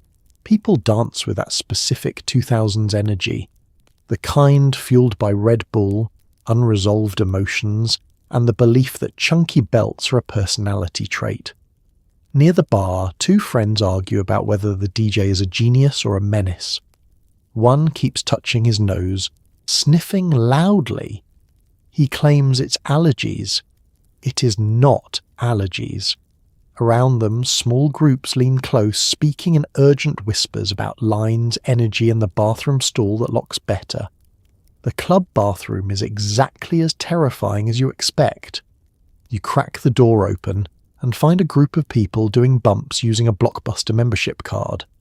Another guy is lecturing his reflection about his goals for the year. A woman touches up her lip gloss with one hand and casually gestures toward a baggie with the other. You back out slowly, not because you're judging, but because the floor looks like it's plotting against your shoes. Let's talk about why cocaine thrives here. The early 2000s nightlife scene is built on speed, figurative and literal. It's the era of all-night raves, electronic music, bottle service, and reality TV personalities whose careers consist entirely of partying professionally. Clubs push energy, momentum, and no tomorrow vibes, and cocaine fits that rhythm perfectly. It keeps people dancing, talking, spending. It transforms fatigue into an afterthought and convinces people 3 a.m. is an excellent time to make major life decisions. And yet beneath the neon glow, the cracks begin to show. You notice a woman sitting on a couch that looks like it's made of slightly sticky velvet. Her mascara is smudged, her breathing sharp. Her friends try to hype her up, but she's spiraling, her highs followed by sudden, jagged lows. A man nearby clutches a drink he's not drinking, the euphoria on his face thinning into anxiety. Someone talks too fast. Someone else suddenly stops talking altogether. The crash begins creeping into the corners of the club like fog. A bouncer leans against the wall, arms crossed, scanning the room. He's seen this unfold hundreds of times. The jittery chaos, the manic laughter, the quick arguments that spark out of nowhere, the hollow-eyed regret that lingers when the music finally stops. Outside, the night air slaps you with cold clarity. A group of club-goers huddle on the sidewalk, shivering in outfits not designed for temperatures below 65 degrees. A man fumbles with his keys, insisting he's totally fine to drive. His friends disagree, loudly. A woman sits on the curb, head in her hands, trying to steady her breathing while her glittery tank top reflects the streetlights like tiny distress signals. You watch as taxis pull up, ferrying people home to apartments where their hearts will keep pounding long after the music fades. The club doors stay open, releasing fresh waves of heat, light, and bass, as if the night is determined to continue without acknowledging the consequences. The 2000s turned cocaine into a convenience item, a nightlife accessory tucked between a flip phone and lip gloss. It was everywhere, casual, normalized, and deceptively easy to access. But the decade also revealed the truth beneath the sparkle. What goes up always comes down, and in the 2000s, a lot of people learned that lesson the hard way, one blurry night at a time. You observe as cocaine becomes increasingly cut with everything from caffeine to horse tranquilizers. A chemistry student near you cries softly. Welcome to the 2010s, a decade where everything is branded as premium, organic or handcrafted, except, tragically, cocaine. You're standing in a cramped apartment kitchen that serves as the unofficial testing ground for local party supplies. A group huddles around a small digital scale, squinting like medieval monks examining a sacred relic. Except this relic is a baggie of white powder that looks like cocaine, claims to be cocaine, but will probably behave like a chaotic chemistry experiment gone rogue. The chemistry student, whose GPA has survived 3 thermodynamics exams but not this moment, tests a tiny sample. The strip changes colour in a way that makes him whisper, "Oh no! Oh no!" He begins explaining the chemical adulterants involved, but everyone else stares at him blankly as if he's reading the ingredients of a cursed smoothie. This is the decade when the drug supply chain breaks in ways no one foresaw. Traffickers stretch cocaine like bakers stretching dough, except the additives are not flour. They're things like dewormer, lidocaine, phenacetin, levamisole, a literal horse tranquilizer, and several powders that sound like characters from a bad fantasy novel. The motivation? Profit margins. The result? A roulette wheel of consequences. You're at a house party later that night, watching as music pulses through LED strip lights lining the ceiling. People think they're buying cocaine, sleek, clean, social. But in reality, they're buying a mystery, a mixtape of chemicals that vary wildly from batch to batch, city to city, night to night. You overhear someone say, "It feels different this time," with the same bewilderment of someone realizing their favorite fast food chain quietly changed the recipe. The danger is less glamorous, more creeping. Ambulances become common sights outside clubs. Paramedics carry not just Narcan for opioids, but test kits to figure out what, exactly, someone ingested. Emergency rooms start recognizing the signs. Elevated heart rates, seizures, hallucinations, heart arrhythmias. And increasingly, fentanyl contamination lurks like a silent shark beneath stormy water. You step outside for air and find 2 friends arguing about whether their dealer is usually legit. One insists that he has a good logo on his baggies, as though branding ensures safety. The other gently reminds him that drug cartels do not in fact operate on Etsy. Public health workers begin launching testing stations at festivals.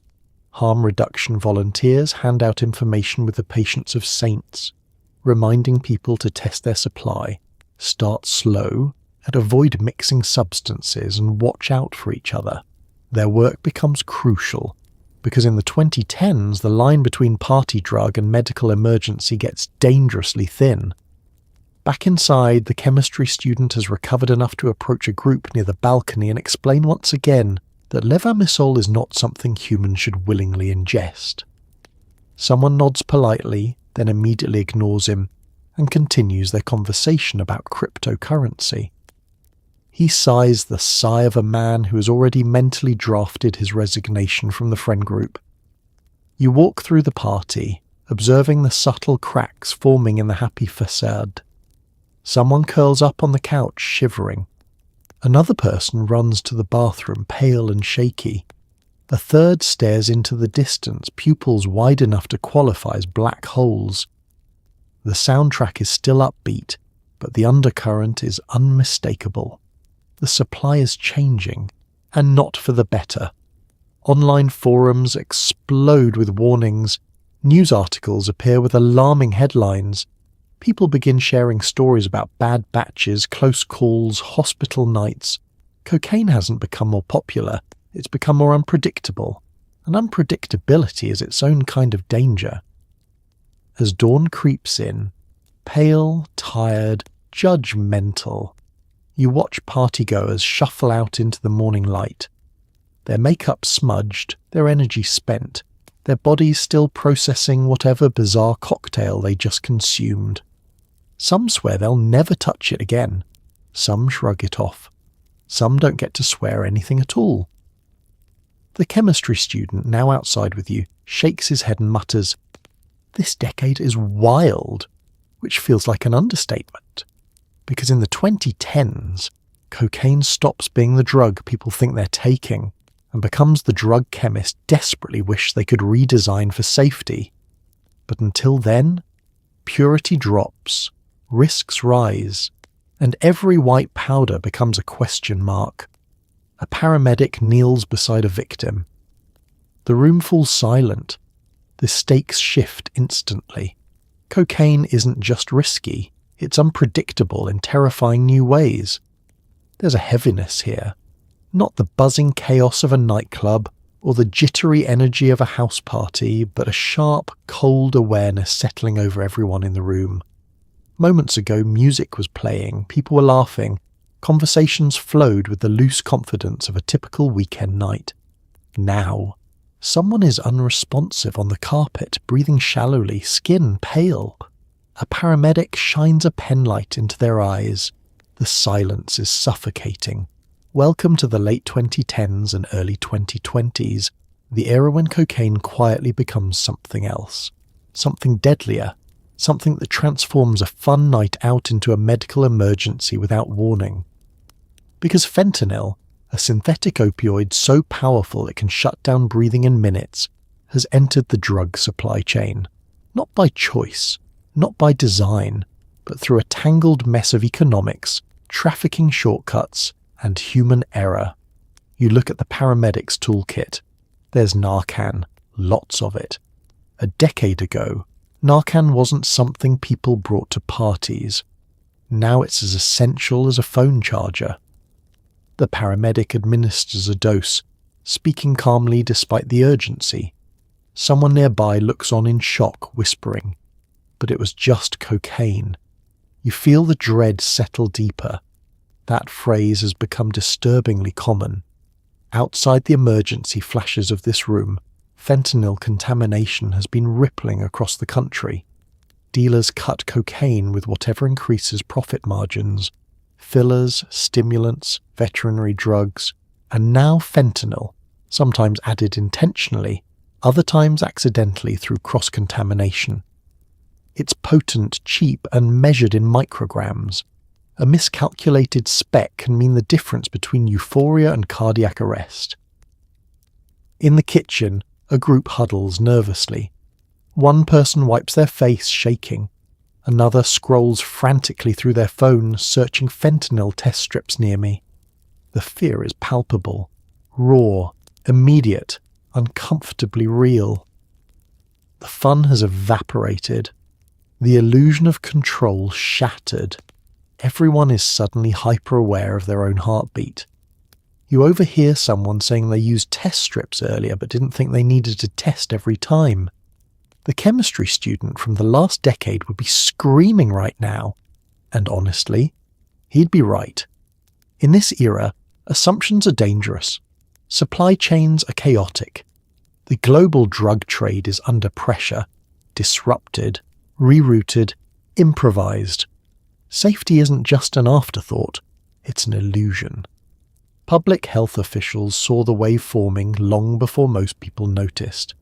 ER doctors began reporting overdose patterns that didn't match cocaine alone.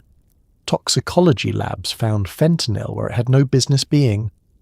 Harm reduction organizations scrambled to educate the public, setting up mobile testing sites, distributing Narcan for free, begging lawmakers to understand that saving lives is not the same as encouraging drug use. Meanwhile, Social media filled with heartbreaking stories, a line shared between friends, a night meant for celebration, a sudden collapse. Parents, siblings, partners, all blindsided. Cocaine had always carried risks, but this was something new. Something that didn't care about experience, tolerance, wealth, caution, or intention. Fentanyl rewrote the rules. Back in the room, the paramedic administers a second dose of Narcan. The victim's chest rises sharply. A gasp, a miracle in real time. People exhale with relief, but the tremor in their hands reveals everything. They know how close this came, how differently it could have ended, how differently it still could. The paramedic speaks in steady tones. You need to go to the hospital. Fentanyl can come back. They nod, dazed, tears forming. A stretcher arrives. Friends gather around, murmuring reassurances, voices shaky. Once they're taken away, the room remains quiet. The party is over. No one announces it. It simply dissolves under the weight of reality. Someone finally breaks the silence. We have to test everything. Another adds, and we need Narcan here. Always. A third person stares at the carpet, grief in their eyes, whispering, I didn't know it was this bad. You stand there, absorbing the truth of this decade. Cocaine is no longer the devil you know. It's the devil you think you know, wearing a new mask, armed with a new threat, and arriving without warning. The fentanyl era is not defined by glamour or recklessness. It's defined by danger, by unpredictability, by lives changed in seconds, by a single dose that can tip the balance between survival and tragedy. And as you step outside into the night, sirens fading, cool air grounding you, one thought lingers. This wasn't just a wake-up call for one room. This is the wake-up call of an entire generation. You scroll through an influencer's post where cocaine is implied but never shown. The comments say goals, you say therapy. Welcome to the era where everything is curated, edited, saturated and posted, where lives look perfect, skin has no pores, and consequences simply do not exist unless they increase engagement. It's the 2020s, and the party didn't just move online, it built a penthouse suite there. Cocaine may no longer appear openly in photos, but its presence lingers like the world's worst-kept secret.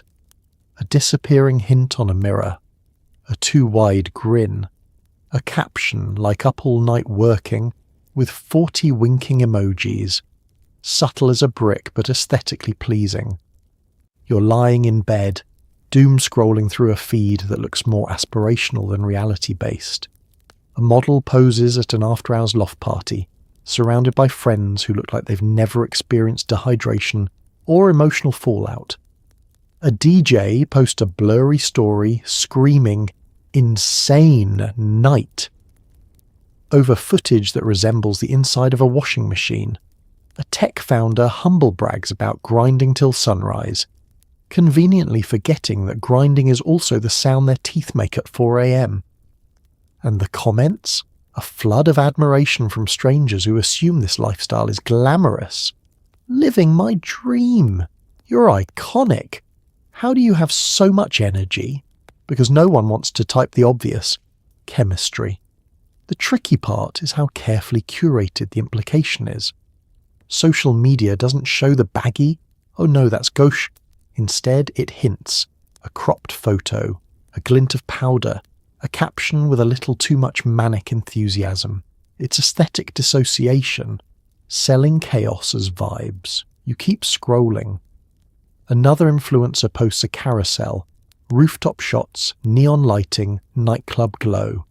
In slide 5, if you squint, someone's eyes are doing the kind of frantic darting normally reserved for raccoons in dumpsters. The caption reads, "Surround yourself with people who lift you up." You whisper, "Lift you how, Jessica?" Let's talk about why this works. Social media thrives on illusion. The promise that somewhere out there is a person living life effortlessly, Cocaine fits that illusion perfectly. Fast, energetic, sparkling. It hides the crash, the paranoia, the shaky mornings, the spiraling anxiety. It amplifies confidence long enough to produce content. It's the algorithm's favourite accomplice. Meanwhile, a whole generation watches through screens, comparing their unfiltered lives to someone else's highlight reel of chemically enhanced fun. You see teenagers joking about party girl energy without understanding the real risks. You see adults in their 30s saying I could never keep up, as though keeping up were the goal. You see influencers subtly pushing a lifestyle built on unsustainable highs, then selling self-care routines the next morning like nothing happened. The biggest lie, the idea that this is normal. Because behind every glossy video is a messy truth. Panic attacks off camera, crashes hidden behind wellness posts, friendship strained, sleep destroyed, hearts working overtime. Influencers don't post the regret spiral, the 3 a.m. breakdown in a bathroom, the text messages that shouldn't have been sent, the morning after where the world feels too bright and too sharp. They don't post the Google search at 4:12 a.m. Why do I feel like I'm dying even though I'm breathing? You click another story, a beach party. Beautiful people dancing under sunlight, a soundtrack of curated joy. But you've seen this pattern enough times to recognize the missing pieces, the dehydration, the come down, the emotional crash lurking just outside the frame. Someone in the background is staring into space, not vibing, dissociating, and suddenly you understand the quiet tragedy of the era. People comparing themselves to illusions built on substances they're never told about. To be clear, the internet doesn't cause drug use, but it glamorizes the aesthetic, the speed, the glow, the high-performing chaos. It romanticizes the reckless and hides the consequences behind filters that brighten skin and blur truth. By now, your phone screen is starting to feel accusatory, the glow too harsh in your dark room. You close the app, let your eyes adjust, let your brain breathe. Because unlike the content creator still spiraling in private, you're stepping out of the loop for the night. As you set the phone aside, one thought settles. Wry, weary, wise. Behind every living my best life is someone who might be falling apart. And behind every glamorous illusion the algorithm feeds you, there's a reality the camera will never show. You walk through a modern city where cocaine is more chemically chaotic than ever. Each sample is a gamble, each night out a lottery ticket you really don't want to win. The neon glow of late-night storefronts reflects in rain puddles as you move down the street, past bars that pulse with music and restaurants closing for the night. People pass by in clusters, some laughing, some glued to their phones, some carrying the exhaustion of a decade of existential dread. It's 2025, and the world feels like it's running on caffeine, distraction, and collective burnout. But underneath the surface of the nightlife, another reality simmers. The drug supply has become a chemistry quiz nobody studied for. The days of pure cocaine, which were already a myth, feel almost quaint now. What circulates on the streets today is part stimulant, part mystery, part horror story. Fentanyl still lurks, of course, but it's no longer the only threat. New adulterants pop up every year, engineered to mimic stimulation, stretch profits, or bypass detection. Some are veterinary sedatives. Some are synthetic stimulants with names that sound like printer ink cartridges. Some are contaminants from sloppy processing. All of them make every line, bump, or baggy an equation with too many unknown variables. You pass a group standing outside a club talking nervously. One says, "My friend tested his stuff. Turned out to be mostly caffeine and something called isoternitazine." Another shudders. "Did he live?" "Barely." They laugh awkwardly because what else do you do when something terrifying becomes normal? Inside the club, you hear snippets of conversation over the baseline. It didn't feel right. Testing is expensive. The dealer swears it's clean. My cousin had a seizure. Nah, I'm not touching it anymore. People aren't naive, they're scared, but the pressure to escape, to relax, to cope keeps colliding with a drug market behaving like a malfunctioning science fair project. Harm reduction workers set up tables near festivals and nightlife hubs now, offering test strips, information, and Narcan. Their kits look like survival tools. Their presence feels like both a comfort and a warning. You stop at a booth where a volunteer hands out reagent testing kits. He's young, kind-eyed, wearing a hoodie with a faded logo. "Test everything," he says softly, as if repeating a prayer. "Don't trust packaging, don't trust your dealer, don't trust what worked last time." He talks about new synthetic compounds that don't register on older tests, about fentanyl analogues that require multiple doses of Narcan, about tranquilizers that resist overdose reversal entirely. You watch someone approach in tears, saying their roommate collapsed last month. The volunteer nods somberly, he's heard the story too many times. Walking again, you pass a mural that reads, "Stay safe, stay awake, stay aware." Someone added in Sharpie, "Stay alive." It feels painfully appropriate. On a nearby front stoop, a woman sits smoking, her eyes reflecting years of worry. She tells you her brother used cocaine for a decade without issue, until a single night last year ended in an ambulance ride. 3 rounds of Narcan and a long hospital stay. He keeps saying it wasn't his fault, she sighs, and I believe him. It didn't used to be like this. She taps ash onto the concrete where raindrops hiss and vanish. As you make your way through the city, patterns emerge. People who once used casually now avoid cocaine entirely. Some switch to alcohol or weed. Others keep using but insist on testing every single time. And some, too many, simply roll the dice, hoping they'll be fine because they were fine before. Hope can be dangerous that way. At a crosswalk, a man mutters into his phone, "I trust my guy." You hear the brittleness in his voice, the kind that comes from convincing yourself more than someone else. A passing couple debates going home early because nothing feels safe anymore. A student on the corner hands out pamphlets on overdose prevention, her hands trembling in the cold. 2025's cocaine landscape isn't defined by glamour, rebellion, or escapism. It's defined by unpredictability, a supply chain shaped by economics, prohibition, chemistry, and desperation, all pulling violently in different directions. What ends up in someone's pocket is no longer just cocaine. It's a cocktail of whatever powders happen to collide along the way.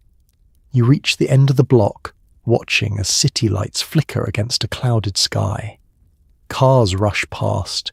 Music thumps from open windows. Laughter echoes from a rooftop bar.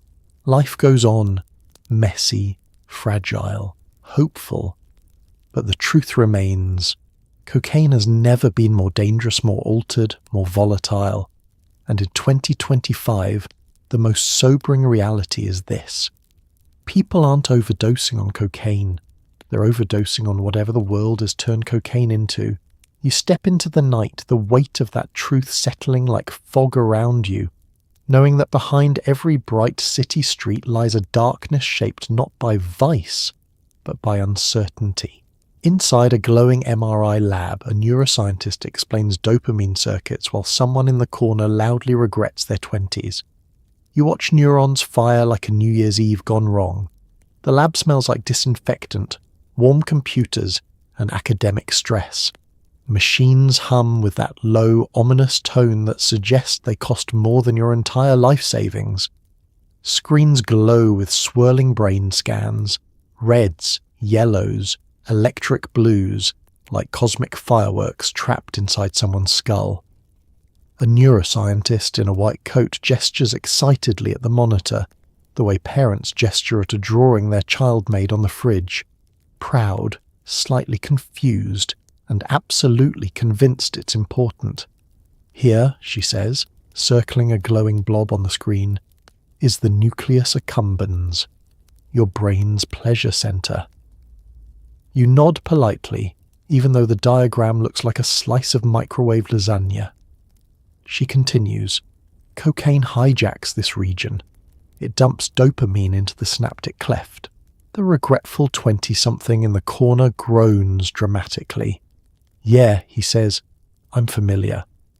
Dopamine, she explains, is the brain's reward currency. The you did something awesome neurotransmitter. Normally you get a little burst from things like exercise, delicious food, laughter, or receiving an unexpected tax refund. Cocaine, however, strolls into the brain like an unannounced party guest, locks all the doors, and cranks the dopamine dial past factory settings. Suddenly, everything feels incredible. Confidence skyrockets, energy surges, the world sharpens. In the MRI scan, you can literally see the fireworks. Neurons light up like someone overfed them espresso. The neuroscientist taps her pen against the screen. See how bright this is? Cocaine blocks dopamine reuptake, meaning the dopamine can't leave. It just builds and builds. It's like the brain's version of leaving a faucet running in a sink with no drain. Eventually something overflows. And here's the catch. Your brain loves balance. Homeostasis is its religion. So when dopamine skyrockets, the brain, in an act of passive-aggressive compensation, starts dialing down its natural production.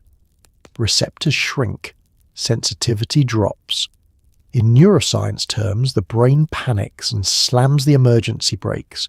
In human terms, the high fades, the crash arrives, and suddenly the brain that once lit up like Times Square now feels like a dimly lit parking garage. You glance at the scans again. The difference between on cocaine and normal baseline looks like the difference between a holiday parade and a Tuesday morning staff meeting. The neuroscientist sighs. This is why people chase the high. They're trying to get back to this. She circles the bright, chaotic map. But their brain has already adjusted to this. She circles the dull, flat image. It's not moral failure. It's chemistry. The regretful 20-something raises his hand weakly. So is that why I felt like a god for 20 minutes and then like a broken Roomba for 2 days? Yes, she replies gently. Exactly. You move to another station where a technician runs through more images. He explains how cocaine also spikes norepinephrine, ramping up alertness and heart rate. That explains the confidence, the speed talking, the sudden belief that reorganizing the entire kitchen at 3 a.m. is a reasonable idea. But it also explains anxiety, paranoia, and cardiac risks. The technician shows you stress response circuits lighting up like malfunctioning Christmas bulbs. The brain wasn't meant to go this fast, he says. It's like flooring a car engine meant for grocery store parking lots. In another room, diagrams show long-term effects, changes in grey matter, altered stress pathways, reduced ability to feel normal pleasure, even from everyday joys like a good hug, a sunny morning, or a perfectly toasted bagel. The brain, confused and overwhelmed, struggles to find equilibrium. It keeps recalibrating, rewiring, resisting. You sit for a moment, taking in the uncomfortable truth. Cocaine doesn't just create artificial joy, it vandalizes the blueprint for natural joy. The neuroscientist returns, softer now. But here's the hopeful part, she says. The brain is plastic. It can heal. It can rebuild dopamine pathways with time, rest, therapy, connection, healthier rewards. The regretful 20-something perks up. So my 20s didn't completely ruin me? She smiles. Not completely. You watch one more scan, a brain slowly returning to normal after months of sobriety. The colours reappear, bright spots flicker. The person inside that head begins to come back to themselves. It's strangely beautiful. As you leave the lab, the hum of MRI machines fades. Outside, the world feels gentler, grounded, real, textured. You breathe in the air, ordinary and unspectacular yet comforting in its simplicity. Cocaine makes the brain feel superhuman, but healing, Slow, steady, unfiltered healing makes it feel human again. You're in a quiet Victorian nursery where lace curtains billow gently, and a mother in a high-collared dress is spoon-feeding her toddler a soothing syrup containing morphine, cocaine, and enough alcohol to knock out a mule. She smiles lovingly while the child vibrates slightly. You sit in a rocking chair, wondering how anyone in this century survived long enough to invent electricity. The nursery's immaculate, pastel wallpaper, wooden toys hand-carved with unsettling precision, a bassinet so frilly it looks like a wedding cake. It's peaceful here, serene even, until you glance at the label on the bottle of syrup the mother is shaking enthusiastically. It reads something like Mrs. Winslow's Soothing Wonder Elixir for Children and Mothers, followed by a list of ingredients that reads like the inventory of a crime scene: opium, coca extract, chloroform, alcohol, and approximately zero hesitation. The Victorian mother dips the spoon again, proudly explaining, "It calms fussiness," as though she's discussing chamomile tea. The toddler accepts the dose with the trust of someone who has not yet learned skepticism, then begins gently swaying as though communing with invisible spirits. You watch his pupils dilate to the size of dinner plates. Victorian child rearing, if we're honest, is about 10% affection and 90% chemical sedation. Let's talk context. Victorian parents are exhausted. Children are everywhere. Birth control is wishful thinking, and the average household has more kids than anyone currently has matching socks. These parents are dealing with noise, stress, crying, tantrums, illness, developmental chaos, and absolutely no access to Peppa Pig to occupy the little gremlins for 20 minutes. So when pharmaceutical companies begin selling miracle syrups, parents don't just buy them, they celebrate them. You glance at the shelf beside the crib. It's fully stocked with an apothecary of questionable products. Teething powders, contains mercury because why not? Cough cordial, mostly morphine. Children's tonic, alcohol content rivaling modern bourbon. Infant soother, description vague, effects immediate, ethics non-existent. You pick up a bottle of teething powder. The label claims it comforts babies and promotes restful sleep. The fine print might as well read, may also permanently rearrange their molecular structure. The mother doesn't question it. She trusts the labels because they look official and have decorative fonts. If something is printed in copper plate script, Victorians assume it won't kill them. From the hallway, you hear the father clearing his throat. He enters wearing a waistcoat and the self-assured expression of a man who genuinely believes mustaches are a personality trait. He lifts the toddler, now gently humming at a frequency only bats can hear, and says, "Remarkable medicine." He hasn't cried in days.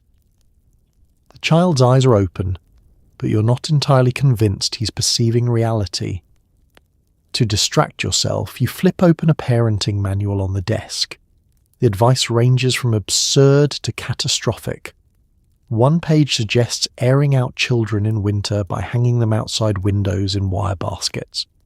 Another insists that fresh bread is dangerous but gin is fortifying for mothers. Victorians are operating under a scientific framework that appears to have been assembled by raccoons. And yet, beneath all this chaos, there's something oddly human. Victorian parents are trying.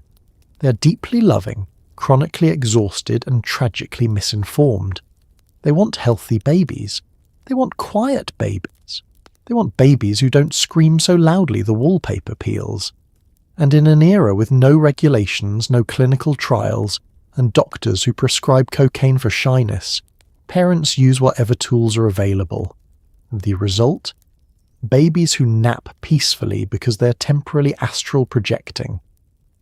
As the toddler finally drifts into a dreamlike trance, the mother smiles proudly, convinced she's given her child the gift of comfort. You rock gently in the chair, gaze drifting between the lace curtains, the innocent baby, and the bottle of Victorian narcotics smoothie resting beside him. It hits you then. The miracle isn't that Victorian children were calm. The miracle is that Victorian anyone survived childhood.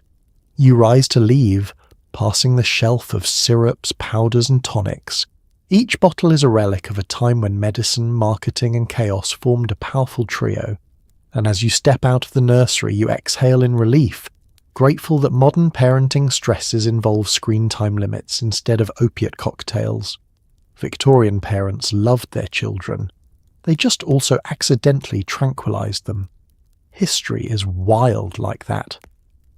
A wooden wagon rattles into a dusty 1870s town square, painted with the words Reverend Thaddeus Brightwell's life-changing elixir. The salesman jumps out, hat too tall, smile too wide, shouting that his miracle potion will cure melancholy, impotence, anxiety, shyness, and possibly taxes. You watch people buy bottles enthusiastically, unaware the main ingredient is enough cocaine to make a horse compose poetry. The crowd gathers instantly. Farmers, shopkeepers, exhausted mothers, men who haven't smiled since the Civil War. They all shuffle closer, eyes widening as Reverend, not an actual reverend. Brightwell launches into a sermon-like sales pitch. His voice booms with the confidence of a man who has never been right about anything, but refuses to acknowledge it. "Friends," he bellows, sweeping his arm so dramatically he nearly knocks over his own wagon. Have you felt sorrow, fatigue, a lack of pep, life, vigour, sparkle? The crowd murmurs, because yes, they almost certainly have. Life in 1870s, America is basically one long sequence of back pain and existential dread. Well, fears not, Brightwell continues, pulling a bottle from his coat with the flair of a magician. For my elixir, blessed by science, nature, and perhaps angels, will restore your youthful glow. You take a closer look at the bottle. The label is beautifully illustrated. A majestic eagle, a sunrise, a halo of radiant beams. Beneath all the artwork in tiny script is the ingredient list. Coca extract, alcohol, opium, and miscellaneous botanical cheer. The Victorian version of Don't Ask Questions. A man next to you whispers, I heard one sip made my cousin stack firewood for 9 hours straight. You believe it. Brightwell begins passing out samples, tiny doses of what is essentially liquefied madness. One sip in, and townsfolk start perking up like wilted houseplants after a rainstorm. A woman in a bonnet blinks rapidly and announces she suddenly feels the urge to reorganize her entire home.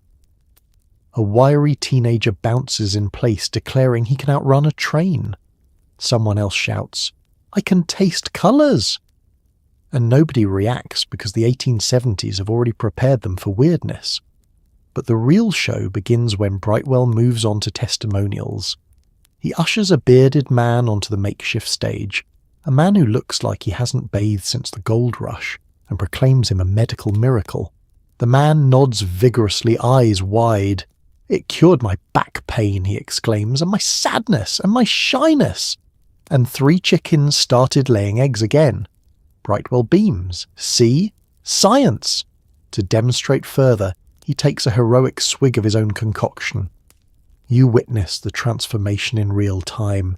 Pupils dilate, spine straightens, speech accelerates.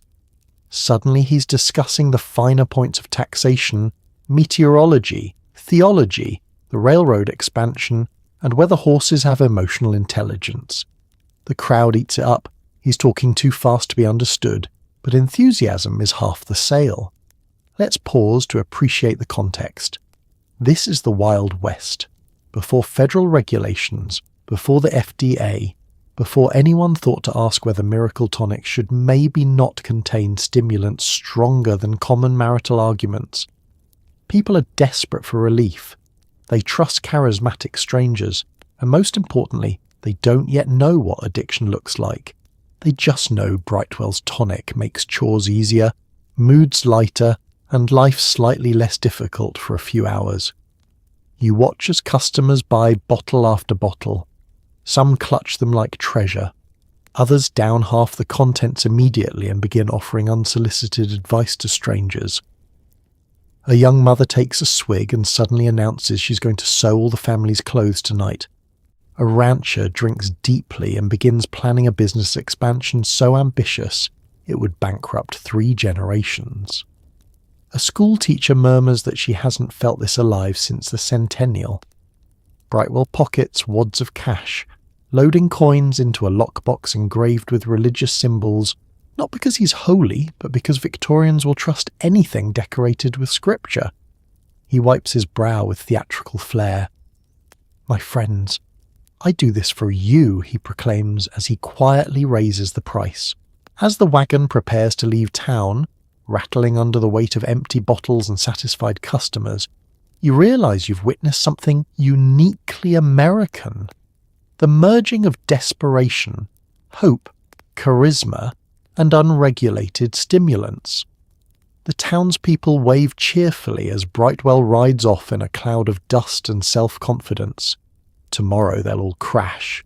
Tomorrow, regret will whisper. But today the snake oil salesman delivered exactly what he promised. A miracle, bottled recklessly, and sold with a smile.